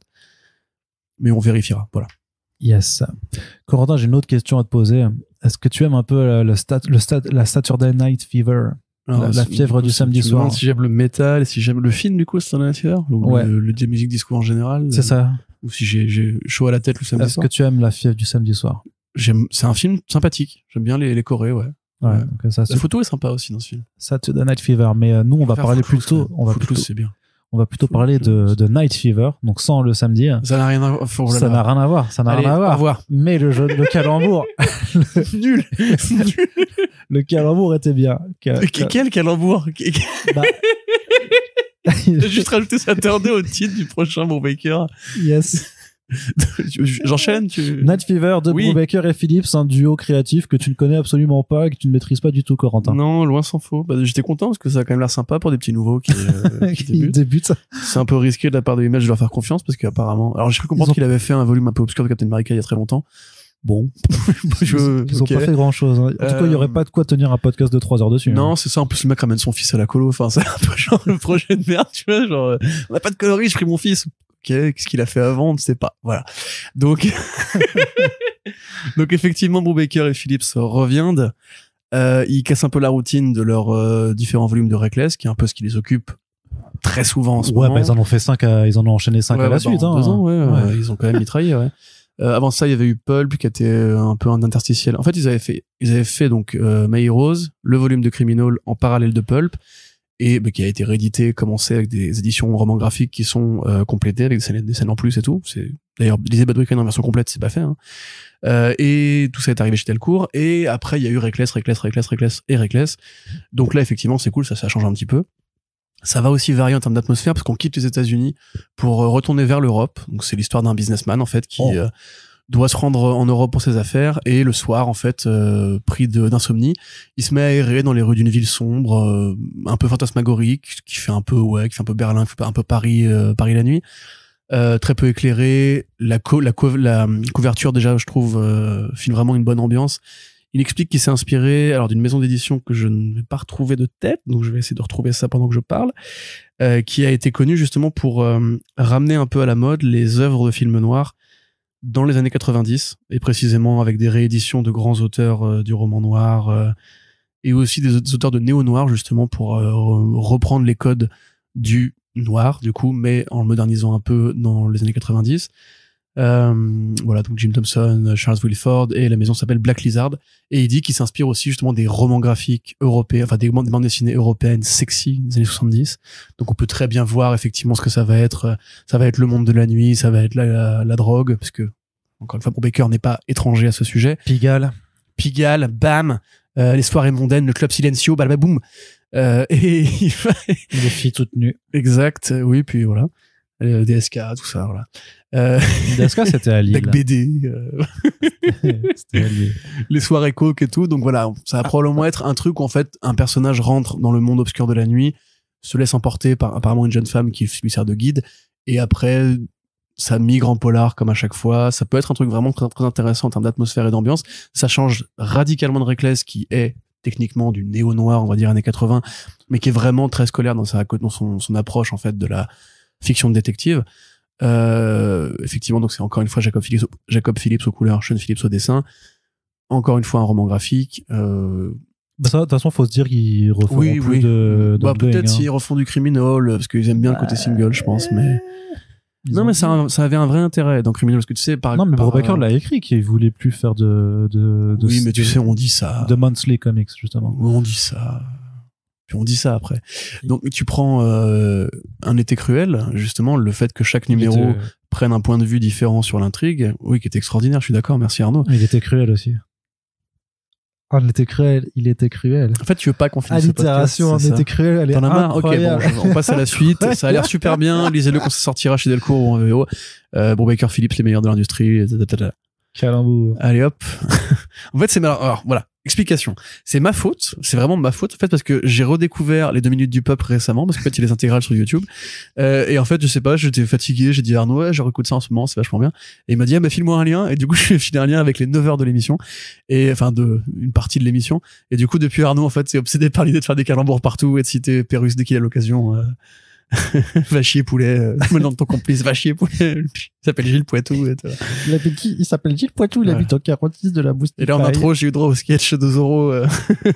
C'est Don Diego qui fait Zorro. C'est ça. Il est tout content. Mais c'est trop bien. Et je sais que les gens se disent, ah, mais des gens qui kiffent les 2 minutes du peuple ne peuvent pas être mauvais. Donc, quelque part, c'est même s'ils n'aiment plus Rammstein. On n'est pas mauvais. Voilà, tout à fait. Mais ouais, mais en même temps, les X-Files du peuple, ils sont incroyables, quoi. Ouais. C'est vraiment, ça fait. C'est reparti. Ouais, non. C'est reparti. C'est mon quotidien. Hein. Vous aurez vu les habitants de ce village. Ils ont disparu. Ils sont disparus. Ils étaient disparus, ils sont tous partis. Vous pourriez le dire un peu plus vite, s'il vous plaît? Mais non, j'ai dit qu'ils étaient disparus. Disparus. Il y a 15 rues, ça fait 10 habitants par rue. Ah là là, pardon. Voilà. On entend toujours cet extraterrestre. C'est extra. Pardon. Donc, pour la news suivante. C'est vraiment des jeunes qui nous écoutent, qui savent pas ce que c'est que 2 minutes du peuple et qui nous prennent pour des grands malades, là. C'est clair. Mais écoutez, cherchez 2 minutes du peuple, c'est incroyable. C'est, faut tout trouver. c'est ce qu'il y avait de mieux. Intégral 2 minutes, sur YouTube. Vraiment ce qu'il y avait de mieux au début d'Internet à télécharger, quoi. C'est vrai. C'était un peu lancé de sa gamme P3 en plus. Ouais, non, c'était trop fort, trop fort. Allez, Corentin, du côté un petit peu mainstream de l'actualité comics, on va avoir 2 actualités, puisqu'en ce moment, les éditeurs ont pas des trucs ultra excitants non plus. Marvel a annoncé ses FCBD. Donc, le FCBD, qu'est-ce que c'est? Tout simplement, le premier samedi du mois de mai. Historiquement, maintenant, c'est le Free Comic Book Day, c'est-à-dire que les éditeurs vont distribuer des comics gratuits dans les comic shops participants. Le but étant de faire découvrir les personnages, de faire découvrir une histoire, parfois de proposer soit une preview d'un truc qui va sortir plus tard, ou parfois même en fait un prologue, une histoire inédite de quelque chose que les gens connaissent. Et donc Marvel, ça fait quand même quelques années que souvent leur FCBD, ça sert à un peu d'introduction pour leurs gros events. Et comme ils continuent de faire des gros events, eh bien, des événements tout court. Voilà. En 2023, la donne ne sera pas changée, puisque, comment dire, il va y avoir de nouveau un numéro FCBD Amazing Spider-Man Venom qui va permettre d'avoir une histoire avec Zeb Wells et donc qui est sur le run qu'il fait avec John Romita Jr. Et aussi une histoire qui va permettre de teaser l'event de l'été sur les symbiotes qui s'appelle Summer of Symbiotes. Qui va être incroyable. L'été des symbiotes. C'est ça. C'est parce que ça sort l'été et il y a des symbiotes. Eddie Brock veut aller à la boule cet été. Mais écoutez ce que c'est dit, préférerait aller à Saint-Tropez. Que vont-ils choisir? Découvrez-le tout de suite dans l'été des symbiotes. C'est une musique avec un générique à la con, avec des fondus, tu sais, en mode genre Eddie Brock et Venom. C'est ça. Qu'est-ce qu'elle s'est dit? Carnage. Tu sais, mais tu sais, ils se font, oh putain, Carnage, t'as encore oublié la bouteille d'eau. Oh, non, alors. J'ai enregistré. Tu sais, avec Normie Osborn qui serait le petit gamin énervant qui est aussi en Carnage, du coup, qui fait, ah, tonton Clétus, rentre chez toi, Normie. Ouais, c'est ça. On t'a déjà dit, si tu t'es pas mis de la crème solaire, tu vas avoir, ouais, il y a un refus d'obstacle là, clairement. Bon, du coup, ce sera pour le moment très bien. Alors, voilà. Ce FCBD là. Et à côté de ça, il y aura le FCBD Avengers X-Men. Ouais. Avec 3 histoires qui, donc, notamment une introduction pour Fall of X, mais surtout, on aura une histoire de Jonathan Hickman et Valerio Schiti qui, justement, ont teasé qu'ils ont un nouveau projet ensemble. C'est pas compliqué. Et ben voilà. Et donc là, t'es excité pour ça, par contre. Excité, non. Pas excité. Je suis content. Je suis content. Remontons. Ah, Arnaud. Ne finis pas cette vanne. Donc, oui. Bah, c'est bien. Hickman revient. Je suis content. Voilà. Ça me fait pas plus plaisir que ça. Mais je pense que je suis arrivé à un état de saturation par rapport aux événements Marvel. Et que, en fait, je vais probablement pas lire l'été des symbiotes. Si tu vas le lire. Je pense pas. Ouais, si tu vas le lire. J'ai un doute là-dessus. Review hebdomadaire sur comicsblog.fr. Même Dark Web, en fait, je pense que je vais skipper complètement. Je vais peut-être lire le numéro 1 et le numéro Oméga. Enfin, Alpha 1, Oméga. Et sinon, ouais, bah, c'est bien. C'est bien pour les, bah, ils continuent de mettre en avant les X-Men. C'est toujours l'une de leurs lignes les plus appréciées. Et celle où ils font le plus d'efforts. On a bien vu même pour les événements dont on parlait là. Pour Fall of X, c'était quoi? C'était Alley Wing, Kieran Gillen et... Non, c'est pour Axe, ça, non? Plutôt Kieran Gillen, c'est sur Axe Judgment Day. Oui, tout à fait, peut-être. Tu as bien raison. Fall of X, ça sort l'été prochain, donc... Ça fait, en tout cas, les gros scénaristes sont toujours sur la ligne X-Men. C'est bien, effectivement, que ça continue à être soutenu malgré le départ de Hickman et qu'il y a quand même des grandes directions qui sont données. S'il revient, moi, je suis très content. Après, là, toute la ligne Arachne. Moi, vraiment, tant que Nick Lowe n'aura pas... tant qu'on n'aura pas fouillé le disque dur de Nick Lowe pour voir... soit les commandes de coke, soit ses goûts bizarres en matière de porno, je continuerai à considérer que ce mec ne mérite pas son travail et qu'il est en train vraiment, petit à petit, de détruire mon amour de Spider-Man. Peut-être comme Lucasfilm a détruit l'amour de Star Wars pour beaucoup de gens. Il y a trop, en fait, de Spider-Man. C'est pas bien. Il y a trop de trucs à lire. Il y a trop de bien le début de celui de Zeb Wells au film. Oui, on en a parlé, mais moi, je ne peux pas, en fait, lire du John Romita Jr. Je suis arrivé à un point de non-retour, ça m'agace, en fait, que le mec travaille encore. Je suis vraiment un enfoiré aujourd'hui. Voilà, mais très bien pour ceux qui aiment bien, par contre. Ça, moi, bravo à vous pour l'été des symbiotes. Ce qui m'intéresse plus dans sa stratégie, c'est que vraiment, en faisant du prologue ou du teasing pour les events, c'est vraiment la stratégie après, maintenant, qui est devenue un peu le BABA ou le 101 de l'éditeur pour faire revenir, parce que le but du FCBD c'est de faire revenir les gens dans des comic shops. Donc si tu leur sers un numéro qui sert de prologue en leur disant oh regardez tu vois il va y avoir une méga intrigue après, ou il va y avoir un gros truc que tu vas avoir envie de suivre, avec en plus des personnages hyper populaires. Oui, c'est logique. C'est voilà. Après, ça pourrait être aussi intéressant juste de prendre des bons artistes pour faire un one shot sympa qui pourrait amorcer l'amour des comics pour celles et ceux qui se déplacent et qui ne comptent pas en fait devenir des lecteurs pérennes dans la durée. Donc ceux qui veulent pas devenir des lecteurs pérennes, je pense qu'ils se rendent pas dans un comic shop. Mais c'est l'intérêt du Free Comic Book Day quand même. C'est faut que tu sois un petit peu intéressé quand même. C'est gratuit. Oui. Voilà ma culture, voilà mon univers, voilà mes personnages. Ce serait plus intéressant, je pense, de faire des petits trucs qui pourraient motiver, quoi, en fait, simplement. En plus, tu peux faire des très bonnes histoires courtes, t'as pas besoin de beaucoup de place. Une fois, Killing Joke, c'est pas 200 pages, donc. Oui, après, si tu fais un Killing Joke en Free Comic Book Day, Non, mais je parle de la durée. Non. On en a déjà parlé, Arnaud. Le public n'est pas d'accord avec cette blague. Enfin, un membre du public précis. Une suite pour The Sandman Universe Nightmare Country a été annoncée chez DC Comics. Glass House, effectivement, c'est super cool. Parce que, donc, pour rappel, l'effort qu'avait été Sandman Universe Presents avec toutes ces séries qui avaient été lancées il y a quelques années, chapeautées par Neil Gaiman, où il y avait déjà eu d'ailleurs Side Spurrier à l'époque, avec aussi J. Will Wilson, avec je ne me souviens plus de tout. Bill Quisevely, on cherchait les scénaristes précisément. Mais donc, il y avait eu House of Whispers, il y avait eu une série sur Lucifer, qui avait peu de choses à voir avec la série Netflix, mais il fallait quand même Lucifer. Avec le Dreaming et d'autres projets comme ça. Cet effort-là avait été un peu tué dans l'œuf, dans la mesure où effectivement c'était pas le moment en fait, je pense, de relancer l'univers de Sandman. Là, comme la série Netflix est arrivée, et en plus aura droit à une oui, tu anticipes un petit peu sur le programme. Voilà, DC Comics s'était dit effectivement, comme à chaque fois qu'un produit grand public arrive, c'est le moment de mettre un peu des ronds et de faire venir des artistes vedettes pour récupérer le projet.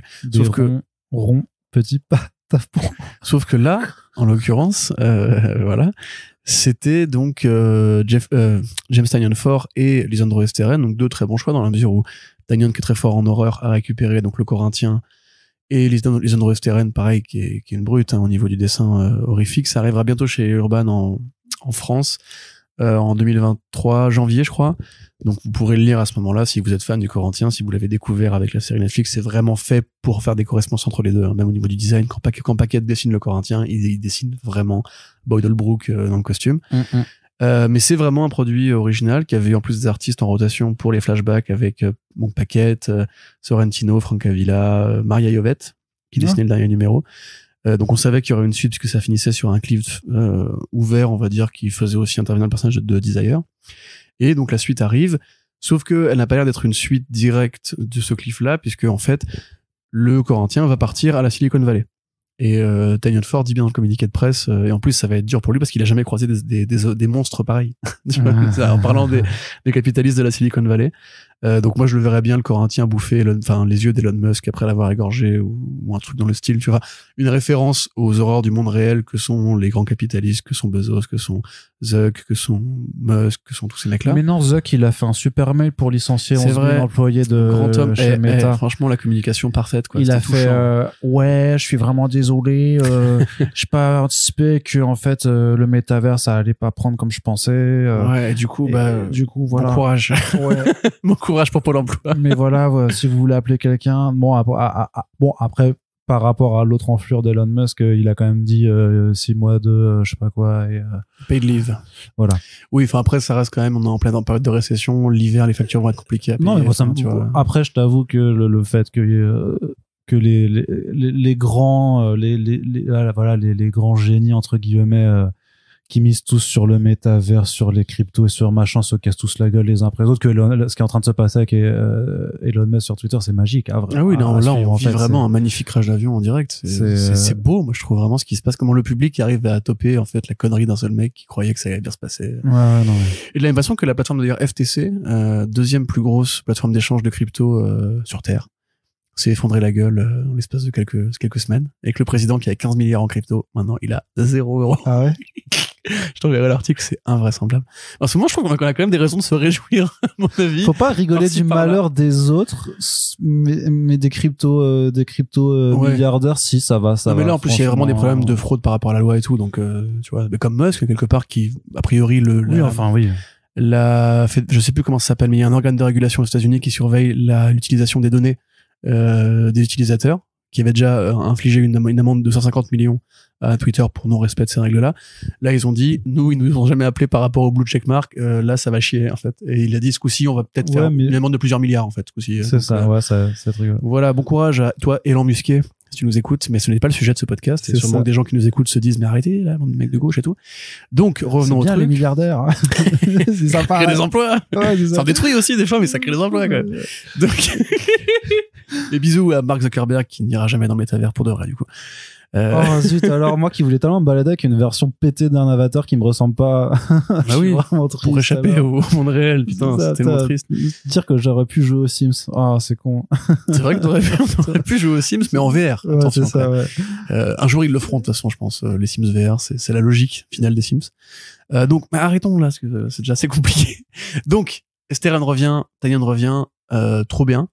Yoshitaka Amano, fameux artiste de la série des Final Fantasy, entre autres choses, qui avait déjà collaboré avec Guiman pour un roman graphique Dream Hunters, il y a 20 ans maintenant, et qui avait obtenu un prix d'ailleurs à l'époque, le prix Bram Stoker, va revenir en fait pour faire des connecting covers entre, pour une fois que je suis content des connecting covers, tu vois, entre Glass House 1 et Dead Boy Detectives 1, la nouvelle série de Porsac Pidgeot Shot qui arrive bientôt, avec Jeff Stockley au dessin, pareil, une super nouvelle, encore une fois, on voit DC se motive quand une série télé arrive à mettre des bonnes personnes sur les bons projets.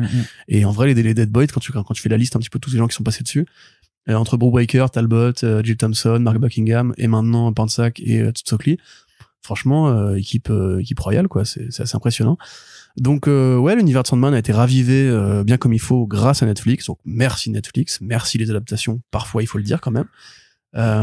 Mais parfois il faut le dire, tu vois, c'est comme pour les Corentin, je croyais que Netflix c'était le mal, tu ne serais pas non, j'ai pas dit que c'était le mal, tu n'aurais pas retourné ta veste, j'ai pas dit que c'était le mal, c'est toi qui es plus, je pense, dans la haine par rapport à Sweet Tooth ou par rapport à ces machins. Oui, ils ont quand même détruit des trucs que j'aimais beaucoup. Toi t'as de la chance que le truc que t'aimes le plus, Jupiter's Legacy, j'adore, hein.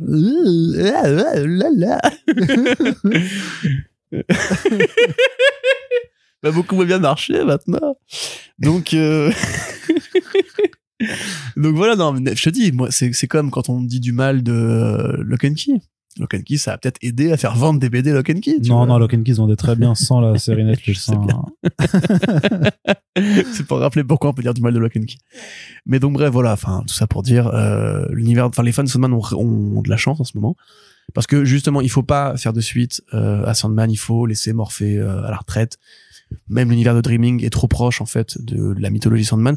Par contre, c'est un monde qui est plein de personnages intéressants et qu'on peut développer dans des projets qui leur ressemblent. Et le choix de Esteren et de Tynion pour faire le Corinthien, c'était un choix logique et qui est justement qui montre qu'ils ont bien fait les choses, quoi. Donc et puis franchement, Esteren, si vous êtes fan comme moi du dessin Vertigo ou même un petit peu quelque part de Sienkiewicz, il y a aussi des référents communs. C'est vrai au niveau de l'usage de la couleur, c'est vraiment magnifique. C'est vraiment de la BD d'horreur de ouf, quoi. Donc quand ça arrivera en VF, on en reparlera de toute façon. Mais donc je redis quand même merci Netflix ou plutôt merci DC qui parfois se motive à faire des trucs bien, et merci le Black Label quand même qui, encore une fois, je le dis à chaque podcast, reste pour moi le meilleur refuge pour les fans des BD de super-héros de qualité d'hier, sans forcing, avec des vrais artistes, des vrais projets authentiques et tout. Donc voilà, pour amener un peu de positif. Yes, et on va finir la partie comics là-dessus. Tout à fait, oui, c'est ce qu'on va faire. Corentin, on va passer du côté des adaptations et des séries télé d'abord avec une nouvelle pour qui sonne le glas pour Stargirl, annulée donc après 3 saisons par la CW, et ça sonne complètement maintenant vraiment la fin de tout le CW-verse. Merde. Puisqu'il ne reste plus que Superman et Lois. Et ça sent pas forcément bon pour elle vu que tout le reste est annulé, qu'on sait que la CW, maintenant qu'elle a été rachetée par Nexstar, non, mais c'est que Nexstar a vraiment vu qu'ils ont compris en fait que l'âge moyen de leurs téléspectateurs était de 58 ans et pas du tout de 16 ans comme toute leur production originale scriptée le laissait à penser, mais en fait ils sont en train de vraiment de se reconcentrer sur d'autres types de programmes. Et pourtant il y a Mais toujours Superman et Lois, c'est HBO Max ou c'est CW? mais non, c'est CW, frère. CW? Ah ouais? Ah oui, depuis le Ok. début. Je crois que le succès venait plus d'abonnés HBO Max. Ah non, mais après peut-être que c'est rediffusé après dessus, j'en sais rien, puisqu'il n'y a pas HBO Non, mais Max en autant France. pour moi. Mais c'est une série CW et c'est ce qui était surprenant aussi, hein, c'est que c'est hyper bien par rapport à ce qu'on avait pu. Non, mais au début, tu te rappelles très bien que moi j'étais méchant sur le projet et que en le regardant, par contre, là-dessus, j'ai été le premier à reconnaître mon erreur sur le fait qu'en fait, c'est le meilleur Superman qu'on nous ait donné récemment en termes d'écriture et tout ça, quoi, en termes de charisme et d'interprétation. Henry Cavill est au-dessus, forcément, mais en termes d'écriture d'un Superman, il est vraiment trop chouette, celui de Superman et Lois. Tout ça pour dire que voilà, c'est la fin. Il y a quand même le projet Gotham Knights qui doit se faire. Bah, la saison a été commandée. Que personne, oui, c'est ça, dont personne n'a envie et personne n'a demandé Tu ça. rigoles ou quoi? Quoi? La Joker's Daughter, enfin. Pardon. Ouais. Ah non, mais Ouais. moi, pour le coup, je pense vraiment que c'est la suite spirituelle de Gotham de Bruno Hill. Même s'il y a Pennyworth, qui d'ailleurs apparemment a validé quand même le lien avec V pour Vendetta.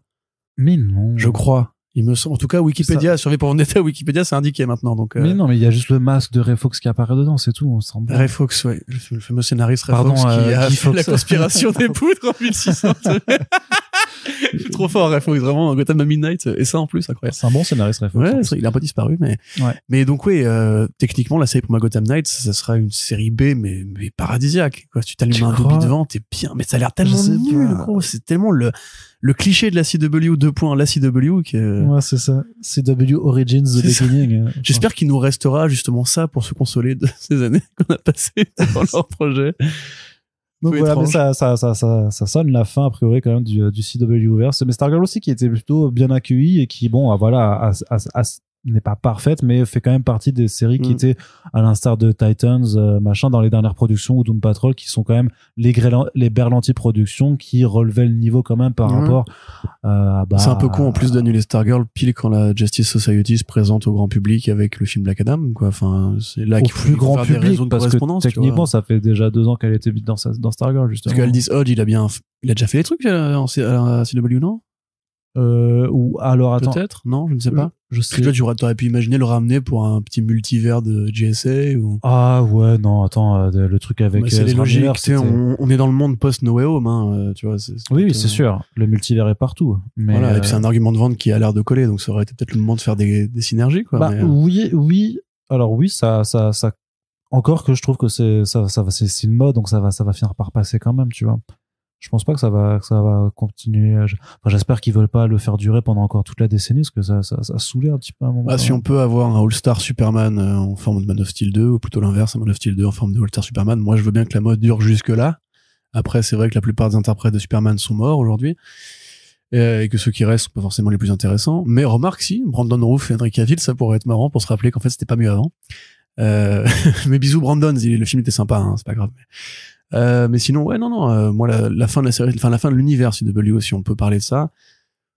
Quelque part, je vais pas faire mon hypocrite, je ne regardais plus les séries depuis très longtemps. Ma copine les regardait encore assez régulièrement. Et c'est pas du shame, hein, elle assume très bien c'est plein de défauts, mais c'est parfois fait avec sincérité.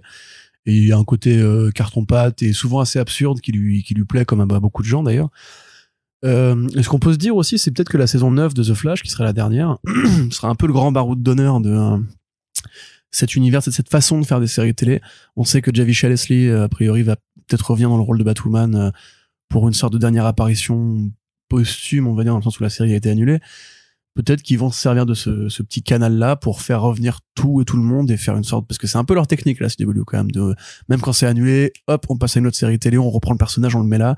Legends of Tomorrow, ça a été un peu ça pour sauver pas mal de personnes de c'était la cool, ça. déchéance. Enfin, pour les fans, c'était sympa. Bah, en plus, ils continuent de pétitionner le Save Legends Tomorrow auprès de James Gunn. Je pense pas que ça va aboutir forcément, mais. Bah, Berlanti officiellement reste un partenaire de Warner Bros. C'est un mec qui fait des séries pas chères et qui rapporte du blé, donc. Bah, faudra bien rapporter qu'ils du alimentent blé HBO parce qu'il y Max, avait les hein. deals à l'international, justement. Et c'est pour ça que la CW Oui. a été revendue. Mais parce ça, qu'il y avait plus rien ne leur interdit de le faire encore, puisque Bah. tu sais, actuellement, regarde, encore une fois, on le dit à chaque fois, Batman Caped Crusader devrait être diffusé par d'autres plateformes. la série Peacemaker. Oui, mais les gens, ils en veulent. En France, tu vois. Je veux dire, quand tu vas choper Cape Crusader, tu dis c'est une série d'animation avec Bruce Timm dans la veine de Batman TAS et avec un peu plus vénère pour justement parce qu'il peut faire ce qu'il avait pas pu faire dans les années 90. Tu l'apprends.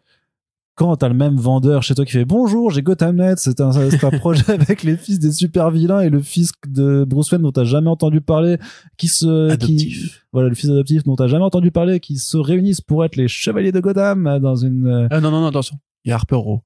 Ok. Ouais, ça, il y a Harper Row. Vedette des comics DC.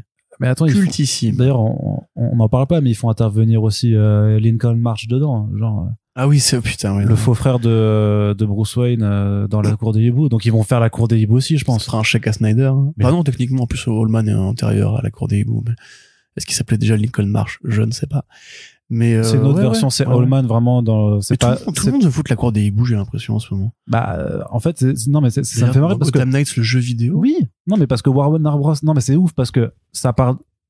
Warner Bros Games a fait pourtant Montréal a fait des communiqués pour dire notre jeu c'est pas la même chose que la série de télé et en même temps Batman est mort. Non, oui, c'est ça, c'est qu'en même temps le point de départ c'est que Batman est mort dans les deux cas c'est que t'as des sidekicks ou des fils en tout cas d'un héritage qui s'assemblent pour lutter contre le crime et devenir des Gotham Knights et dans les deux cas t'as la cour des hiboux et tu fais tu sais c'est vraiment et tu sais t'as encore qui a copié qui du coup non mais pour le coup c'est clairement la CW qui copie parce que le jeu Gotham Knights il est en gestation depuis bien avant aussi son annonce, mais ça veut dire vraiment c'est genre ouais c'est différent et t'as le mec relou de la CW qui fait ah t'es sûr parce que regarde j'ai mis les mêmes persos là regarde c'est marrant la cour des hiboux t'as kiffé ou pas parce que regarde ce que j'ai mis c'est la cour tu sais mais du coup ça va être très est-ce que ce sera aussi bien que le jeu vidéo? Wink. C'est compliqué parce que le jeu vidéo pour le coup est vraiment pas ouf. Ouais, j'ai pas d'avis, j'ai pas joué à ce jeu, je vois pas jouer là. Bah moi je l'ai fini, je l'ai platiné et je l'ai déjà. Pourquoi tu l'as platiné si t'as pas aimé? Parce qu'il était court à platiner, donc c'est pour ça que je me suis dit je peux m'autoriser à le faire. Voilà, il était pas déplaisant à jouer, mais j'ai pas kiffé plus que ça. C'est pas un Arkham quoi. Ah non, effectivement, c'est même pas les autres jeux dont ça prend des inspirations, ça fait pas bien les choses. Mais donc on voyait quand même Gotham. Par contre, par rapport à ce que tu disais juste avant. Gotham avait eu la cour des hiboux, mais c'était horrible. Oui, tout à fait. Mais ce que je te dis, j'ai l'impression que tout le monde veut placer la cour des hiboux en ce moment à toutes les échelles, à tous les niveaux.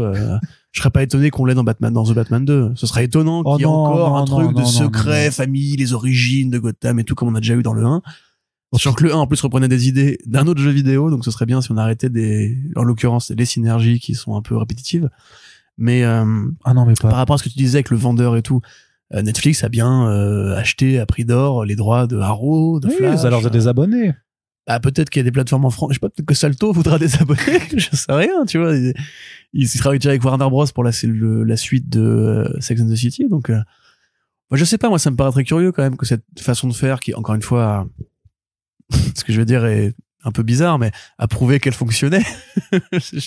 Ça m'arrache la gueule de dire ça, mais voilà, ça a quand même duré 10 ans. Flash, Arrow, ça a duré super longtemps. Ça avait ses fans. Bon.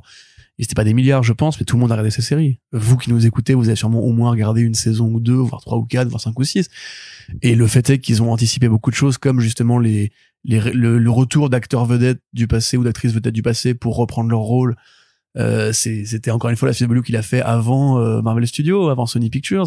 Les crossovers, le multivers, c'était eux aussi. Donc, moi, ça me paraît très curieux qu'ils arrivent plus d'un seul coup à se vendre. Enfin, que Berlanti Productions n'arrive plus à se vendre, alors que pendant des années, il a réussi, en faisant des produits d'une qualité variable, on va dire, ou discutable, à trouver toujours des gens qui étaient prêts à le payer et à financer ses excentricités. Donc, et puis là, il a des contacts, ce mec. Enfin, je sais pas, je trouve ça quand même très curieux s'il y avait vraiment plus une seule trace. Je dis pas que ça me rendrait triste, au demeurant, mais ça me paraît très curieux que ça s'arrête comme ça définitivement, qu'il n'y ait plus d'autres projets. Bah, quand même, ça fait depuis Smallville, hein. Ouais, bien sûr, mais comme Marvel Television a disparu, pour que Marvel Studios reprenne vraiment le film. Oui, tu vois. oui, c'est pas faux, mais dans l'idée, tu vois, Berlanti Prod n'a pas disparu, ils n'ont pas été détruits par un studio. Ouais, mais alors que Marvel Television, ils ont vraiment tout disloqué, quoi. Ouais, c'est sûr. Ouais, barrez-vous. Rien n'est éternel, Corentin. C'est vrai. Si, Batman, du coup. Un petit peu. Corentin, Aubrey Plaza et Joe Locke qui rejoignent la série Agatha Coven of Chaos parmi de nombreuses annonces de casting, puisque le tournage est imminent. Ça va se faire au mois de novembre en cours. Ça, sûrement à l'heure où on parle, si ça se trouve, ils ont déjà commencé à tourner un petit peu en loose day. Absolument. C'est plutôt cool, en tout cas, d'avoir Aubrey Plaza, n'empêche. Bah, Aubrey Plaza, moi, je suis très content. J'aime beaucoup cette actrice de la série Parks and Recreation. Et de Legion, surtout. Et de Légion. Mais regarde Parks and Rec si t'as aimé. Mais j'ai commencé. C'est super bien, mais c'est mieux après quand le personnage de Adam Scott arrive. Tu verras. Excellent acteur. D'ailleurs, regardez Severance si ce n'est pas fait chez vous, chers amis. Et la série Loot de Apple aussi, où il joue l'ex-mari Jeff Bezos. C'est vraiment Jeff Bezos dans la série, parce que ça raconte un petit peu l'histoire de l'ex-femme de Jeff Bezos qui l'a quitté, qui a récupéré du pognon et qui a fondé du caritatif. Fin de la parenthèse. Donc, effectivement, Aubrey Plaza, actrice vedette de télévision, donc pour Parks and Rec et pour Légion. Qui va probablement jouer une sorcière. A priori, ce serait la méchante. Selon Deadline, ce serait elle la grande vilaine. Il y a d'autres actrices qui ont été engagées. Joe Locke. Alors on a Ali Ann déjà de Raising Dion, voilà, qui est la copine d'ailleurs de William Jackson Harper, qui va peut-être jouer un rôle à l'avenir chez Marvel Studios. On en a parlé avec Eva Bancourt là sur ce sujet. Et Maria Dizia, donc deux actrices qui ont joué dans Orange is the New Black. On voit un casting quand même très féminin. Il y aura des sorcières. Parce que c'est un comment on dit, un couvent de sorcières. Ouais, c'est ça. Voilà, un couvent de sorcières, donc effectivement, ça va être beaucoup de femmes avec des chapeaux pointus et des balais. Comme dans American Horror Story Covent, qui était, Covent, effectivement, qui était, voilà, tout à fait, dans une maison tout à fait, avec Emma Roberts. Ouais, voilà, et plein d'autres meufs. Et voilà. Qui était trop bien. C'est une très bonne saison, ouais. Sachir Zamata aussi, et Eric André, qui jouera un tout petit rôle apparemment, il sera là que pour un seul épisode, mais ce serait quand même curieux de gâcher Eric André pour une petite prestation. Ah, c'est Mephisto. Non, ce sera peut-être un voodoo ou un autre personnage comme ça de la mythologie parce qu'a priori la série va quand même vraiment leur servir à ouvrir en grand après Werewolf by Night l'idée qu'il y a un monde noir, un monde mystique qui évolue en parallèle des héros normaux depuis toujours, un sujet que Marvel Studios n'a jamais voulu évoquer, même dans Doctor Strange, c'est juste des moines tibétains, faut arrêter les conneries. Les dimensions sombres et noires, etc., c'est juste des kaléidoscopes de merde. Donc pardon. Et même pour Wanda Maximoff, c'était juste une création du Shield née d'une pierre. Il a fallu attendre WandaVision pour qu'on me dise oui, il y a effectivement le Necronomicon. Le Darkhold. Dark Necronomicon. Il y a la sorcière rouge, il y a probablement Cthone qui existe quelque part aussi. Oui. Donc voilà, on y arrive petit à petit. Ce serait pas idiot d'imaginer que dans le tas se niche l'un ou l'autre personnage qui sera utilisé plus tard pour des produits comme Blade, pour peut-être Moon Knight saison 2, pour...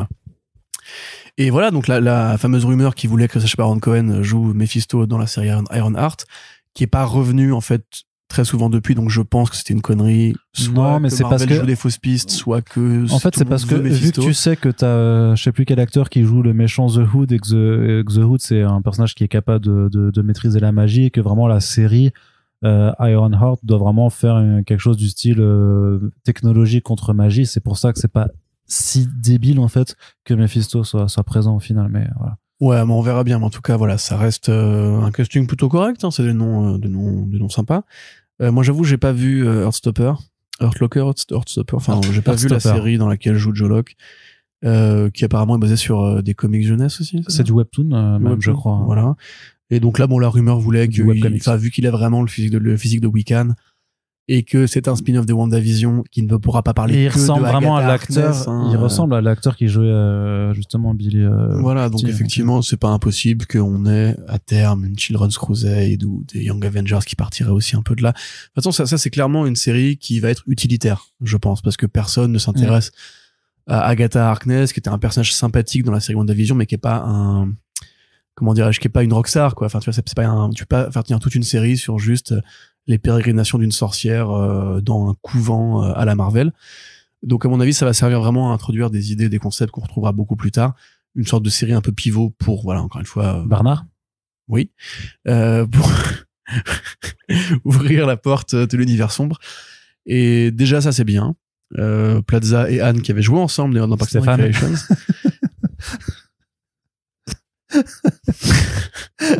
Pardon. Non mais pardon. Moi je m'arrête là si tu veux. Hein. Non mais continue. Allez vas-y termine le podcast. Non continue. Oh mais reviens, t'en vas pas comme ça. Je suis parti, je suis encore là, je vais juste poser le micro. Allez. Bon, la suite Arnaud. The Sandman renouvelé pour une saison 2. Ouais, go broke, hein, dans ta gueule. Donc Pardon, parce que j'ai vraiment vu Neil Gaiman qui humiliait tous les mecs qui lui disaient tu vois, ta série, elle a été annulée. Parce qu'il y avait des fausses rumeurs comme quoi ça avait été annulé. Ouais, bien sûr. Ouais. Et les néo-faves, comme d'hab, étaient ravis de dire que c'est parce qu'ils avaient trop changé, mis trop de personnages noirs ou gays et tout. Voilà. Donc, Neil Gaiman a vraiment bien passé la semaine, lui, pour le coup. Ça fait toujours plaisir dans ce Oui, quand ça se fait passe comme plaisir, quoi. effectivement, parce que, de toute façon, c'était un succès public. C'était la série la plus vue les 3 premières semaines où elle a été diffusée, avec beaucoup de millions d'heures de vues. Donc, ça a eu on l'a bien vu. Les ventes ont augmenté en France aussi, d'ailleurs. Oui. Beaucoup de gens nous ont réagi au peut-être qu'on avait fait, aux différentes actualités là-dessus. Nous, quand on avait annoncé l'épisode spécial en mode surprise, ça avait probablement aider justement à rebooster un peu l'intérêt sur le temps long, une très bonne stratégie pour les plateformes de streaming qui font du tout en un. Donc oui, la série, pour moi, ça aurait été étrange qu'elle soit pas renouvelée. En fait, a priori, ce qui a vraiment fait que ça a été aussi long, c'est que c'est quand même un gros budget, c'est 15 millions par épisode, donc il fallait des vraies grosses audiences pour que ce soit repris. Et Netflix, apparemment, a préféré juste temporiser l'annonce, le temps de vérifier si sur le temps long ça continue à prendre et tout. Ah, okay. C'est le cas. Tant mieux pour Neil Gaiman qui continuera du coup à travailler dessus. Faut voir si Heinberg et Goyer continueront à travailler dessus aussi pour la suite. Il y a beaucoup de choses à faire, comme c'est chronologique de toute façon, on sait très bien ce qui se profile à l'horizon. La saison des tempêtes. Voilà, donc et probablement d'autres épisodes bonus, d'autres concepts par-ci par-là, des one-shots. Si ça se développe, on se rappelle que Gaiman voulait faire une série Constantine avec Johanna et Jenna Coleman qui est de retour dans le rôle, par exemple. Ça, on est peut-être au début d'une vraie franchise Sandman ouais. Sur le petit écran, pourquoi pas. Parce que Warner Bros. Ça a l'air de devoir le ramener pour le moment. Il y a le film Constantine qui va probablement invalider l'idée qu'ils auront besoin d'un univers Constantine. Et Zatanna, pareil, le film a été dans l'avenir immédiat. Donc si Netflix peut garder effectivement les droits là-dessus, voire même racheter le projet de série Constantine qui avait été mis sur le marché, vu que Abrams le fera pas. Voilà, enfin on verra bien en fait en tout cas. Ouais. Moi je serais intéressé pour voir ce que à l'avenir ça pourra donner, s'il sera juste une série avec des saisons, s'il y aura un vrai propos anthologique. Ça pourrait être pas mal qu'il y ait un The Sandman Universe au final. Bah oui, mais tu vois, c'est pareil, c'est quelque part un peu dommage que les Dead Boy Detectives du coup aient été optionnés par HBO Max par HBO Max, par Ballanty Productions, plus précisément, parce que même si la série Doom Patrol est très bien, et pour le coup, il y a rien à dire, et le casting des Dead Boy a l'air assez intéressant. Oui. Moi, je suis content, mais c'est vrai que j'aurais préféré justement les voir partir de là pour prendre leur indépendance ensuite. Enfin, après, c'est très bien quand même, on verra bien ce que ça donne et tout. De toute façon, on n'a pas le temps de tout regarder. Donc. Non, mais voilà, ce que je veux dire, c'est qu'il y a plein de trucs que tu peux faire en partant de Sandman. Tu peux faire une vraie série Lucifer, par exemple, qui reprendrait les comics Lucifer. Ce serait pas inintéressant. Si dans 5 ou 6 ans, les gens ont oublié la série Lucifer originale avec Tom machin. Mais non, ils seraient capables de faire n'importe quoi, cette nouvelle série Lucifer. C'est pas du tout comme la précédente. En plus, il serait obligé de l'appeler différemment parce que ça resterait Netflix. Il serait obligé de dire Lucifer, Agent of Chaos. Ouais. Coven of Chaos. Ouais. Non, mais tu sais, ouais, c'est ça. Ouais. Un crossover avec WandaVision. Bref. Donc, Lucifer, Devil's Kiss. Oui, un truc comme ça, voilà. Et je pense qu'il le ferait s'il faisait comme ça. Non, mais tu as par exemple des mini-séries. Par-ci par-là, tu vois une mini-série sur des personnages qui arrivent bientôt, une mini-série sur Jonah Constantine, une mini-série sur la House of Secrets, House of Mysteries. Ou des épisodes, ils appelleraient ça des specials, qui duraient le parce que Netflix maintenant fait des épisodes d'1h30 parfois pour certaines séries, donc mais tu sais, un special comme ça. Sandman Overture, tu le fais en un film d'1h40. Enfin, un épisode spécial du coup, tu vois, plutôt que vraiment le présenter comme un feature film, vraiment présenter ça comme comme Marvel Studios avec ses nouveaux comme Sense8, comme la conclusion de Sense8, tu vois. Ouais, par exemple. Donc ouais, non, enfin, pour moi le meilleur est à venir. On a des idées Netflix, appelez-nous, on n'est pas cher en plus. Voilà, et juste moins d'aplanissement vers le réalisme, vers les penthouses en verre au milieu d'une. Oui, c'est vrai que ça c'était pas très joyeux. Et pareil, enfin, n'hésitez pas vraiment à prendre des référents comics quand c'est des comics en fait, c'est pas grave, c'est pas sale. Ouais, pas de souci. C'est pas sale du tout. Allez, Corentin, on va terminer ce podcast avec la partie cinéma. On n'a que 2 actualités toutes petites, mais ce n'est pas la taille qui compte, Corentin. Donc, Daniel Kaluuya sera Spider-Punk dans le film d'animation Spider-Man Across the Spider-Verse. Ça, c'est cool. Ouais, c'est cool. On savait qu'il y aurait Spider-Punk dedans, parce qu'il était déjà apparu sur pas mal de produits dérivés. Mais maintenant, on sait donc qui va le doubler. Et donc, Daniel Kaluuya, que vous avez pu voir dans Nope de Jordan Peele, pardon, qui dans était Get Out, Jordan Peele aussi. Dans Get Out dans aussi. Black Panther c'est aussi. Le mari de Danai Gurira, Okoye. De Okoye, ouais. Puis dans plein de trucs, il a fait Skins aussi. Et c'est un super acteur. Il a fait Slim and Queen, il a fait des tonnes de choses. Je crois qu'il a été oscarisé peut-être même une fois ou deux. Super acteur britannique, d'ailleurs c'est important pour Spider-Punk, même si le vrai Spider-Punk est américain. Il pourra faire un bon accent britannique. Ce serait marrant s'il le prenait justement comme une version londonienne, version années 70 c'est sûr. du personnage. Ils vont lui demander, je pense. Après, Hobart Brown dans les comics, c'est vraiment plus un gamin quepon des années 90 qui est juste fan de punk et d'anarchie et de Proudhon et qui croit vraiment qu'on peut défendre le système, etc. Un bon personnage, moi j'avoue je suis pas forcément favorable à l'idée avec cette super stratégie éditoriale, Nick Lowe, quand on commence à nous chier du Spider-Punk en mode, regardez, il est cool, et donc achetez. Alors que tout le principe, c'est justement qu'en fait, c'est une vraie critique du capitalisme de Spider-Man dans Edge of Spider-Geddon. Salut, c'est Nick Lowe. Alors, ce soir, on a Spider-Punk qui va nous faire, du graffiti sur les murs, c'est incroyable. Nico Saliagas. Non, pas Nico, Nick Lowe Saliagas. Patrick Sébastien, plutôt. Ouais, pas mal. Plutôt Patrick Sébastien. Mais pour dire vraiment, là, Spider-Punk, t'es incroyable, franchement, t'es graffiti. Incroyable. Nos futurs. C'est un vrai pote, hein, lui, en plus. Franchement, on s'est rencontrés à l'époque, tu t'appelais Spider-Man. Spider-Punk, franchement, sans qu'il y ait des canettes de 8 ensemble, c'était incroyable. Avant d'aller au Hellfest ensemble. Et en fait, tourner les serviettes. Pareil, si vous êtes jeune, voilà, googlez Patrick Sébastien. C'est formidable. J'avoue que plus on va vieillir, plus on va faire des références. Je crois qu'il est anti-vax en plus, il me semble. Un truc comme ça. Oui, bien sûr. Bref. Tout ça pour dire, voilà, donc Hobart Brown, qui en fait, c'est Spider-Man, hein, c'est Spider-Punk, c'est pour ça que les autres Spider-Man l'appellent parce que c'est un punk, qui a mené la révolution contre Norman Osborn, et qui a été récupéré par le Kang du futur, qui est un Kang industriel, qui en fait dans le monde du futur, Spider-Punk est considéré comme avoir été mort super jeune comme Sid Vicious et tout, et c'est devenu un produit de consommation de masse où on vend des figurines, des petites peluches et tout, voilà. Donc une vraie petite critique du capitalisme dans l'univers Marvel, qui a son propre Captain America, Captain Anarchy, et son propre Hulk, qui est un Hulk comme le Savage Dragon, qui a une crête verte trop stylée, c'est incroyable. Donc c'est cool parce que Kaluuya est un bon acteur, parce que Hobart Brown est noir, et que là on a pris un doubleur noir, c'est cool aussi. C'est cool parce que ce sera bien traité, probablement dans Spider-Verse, parce qu'on peut ne pas se faire de soucis sur l'authenticité, le côté justement cool, à la fois esthétiquement et à la fois musicalement, qui pourra convier. Et voilà. Je suis content, moi j'aime bien Daniel Kaluuya. Toutes les générations, moi j'aime aussi, comme Dev Patel, tu vois, tous ces gens qui ont fait cette série télé extraordinaire, Nicolas Hoult aussi. En fait, tous les mecs qui partent de Skins, qui sont devenus des trucs. C'est bien Skins. C'est incroyable Skins, ouais. Ah ouais. Mais bien sûr, ça va te plaire toi en plus. Toi qui aimes bien le côté adolescence un peu furieuse et tout, quand tu réclamais dans Varsity, j'allais dire le spin-off de The Boys et Gen V, là t'as vraiment ça, mais en Angleterre, quoi. C'est incroyable. Extraordinaire série télé.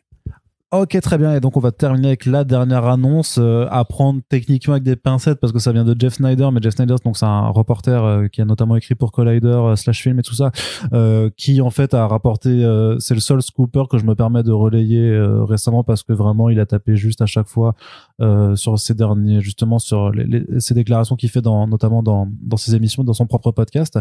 À savoir, il avait annoncé le casting de Harrison Ford pour Thunderbolts, qui s'est révélé vrai dans le rôle de Thaddeus Ross, et il avait aussi annoncé un jour avant Variety le projet Vision Quest chez Disney+, et en plus là en l'occurrence ce dont on va parler, ça paraît assez évident au final, que Tom Holland a donc signé pour une nouvelle trilogie Spider-Man, un nouveau contrat avec Marvel Studios qui lui fera donc une trilogie Spider-Man avec Sony Pictures, mais aussi des apparitions dans 3 autres projets a priori de Marvel Studios, et donc ça deviendra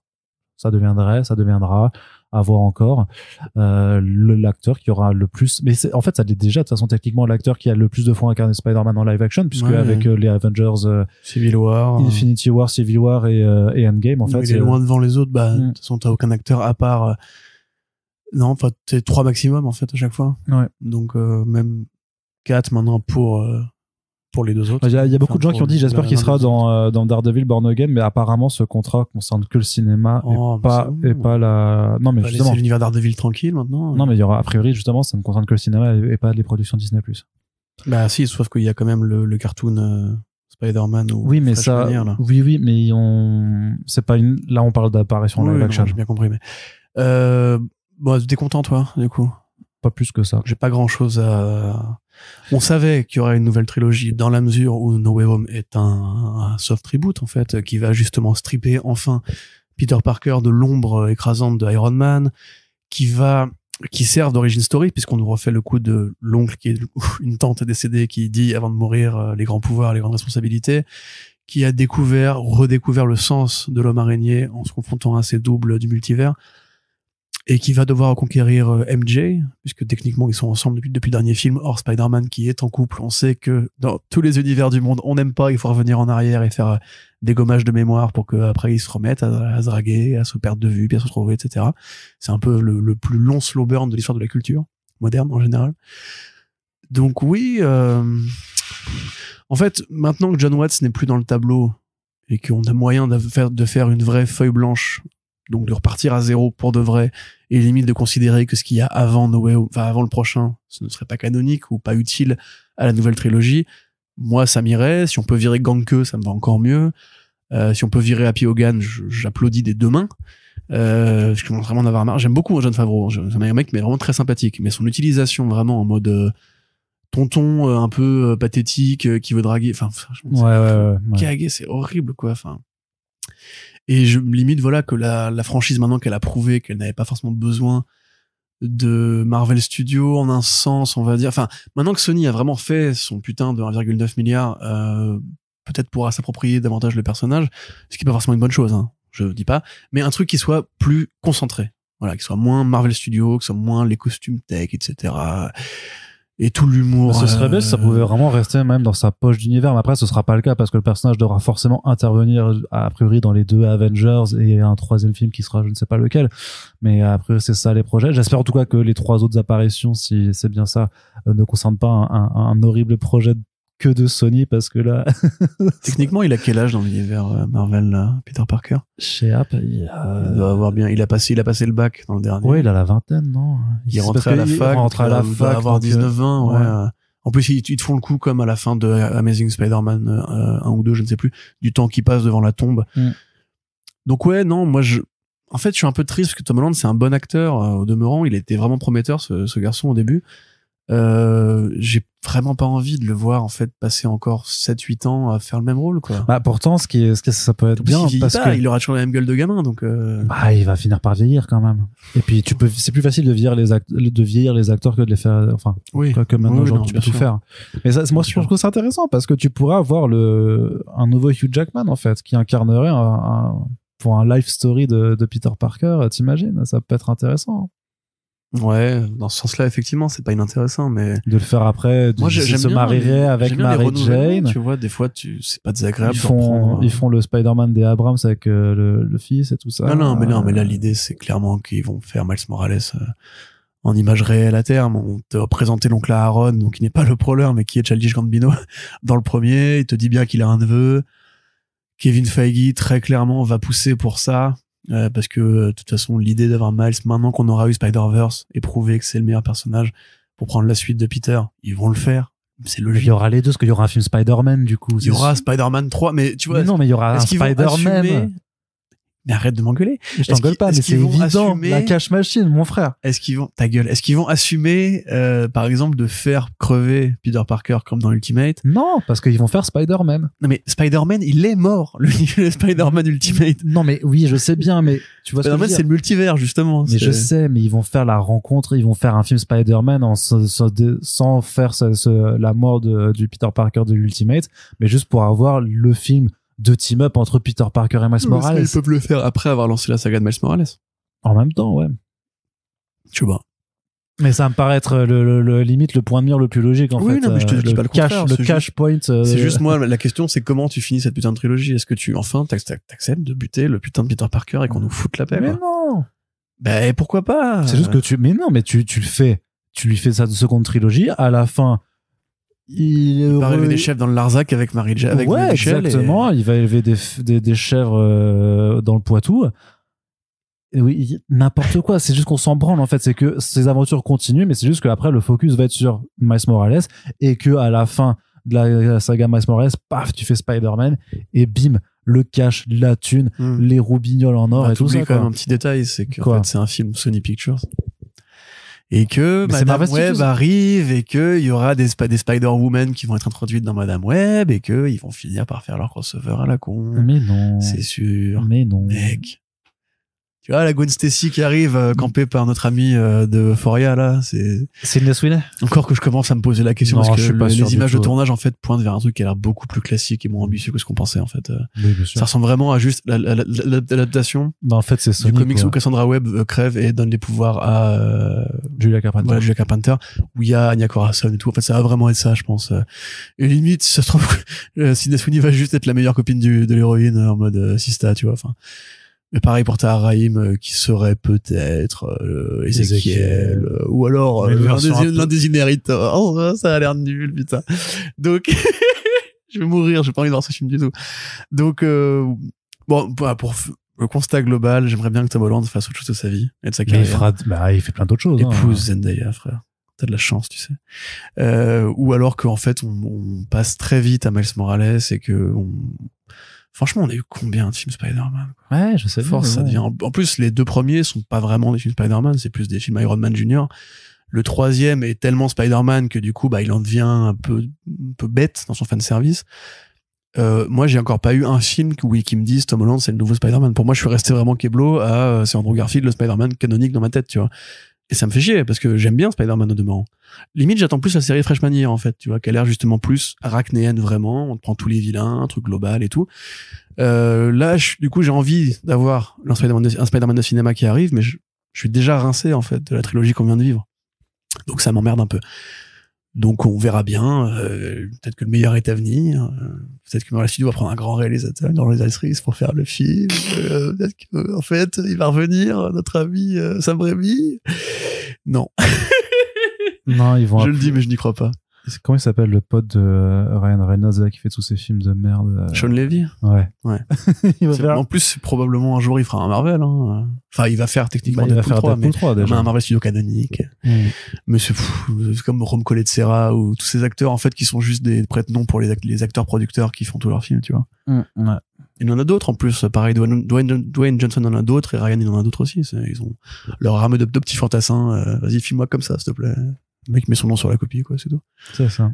Mais très respect. Non, mais très bien.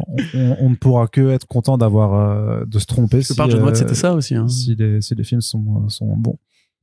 Donc on verra bien. Ouais.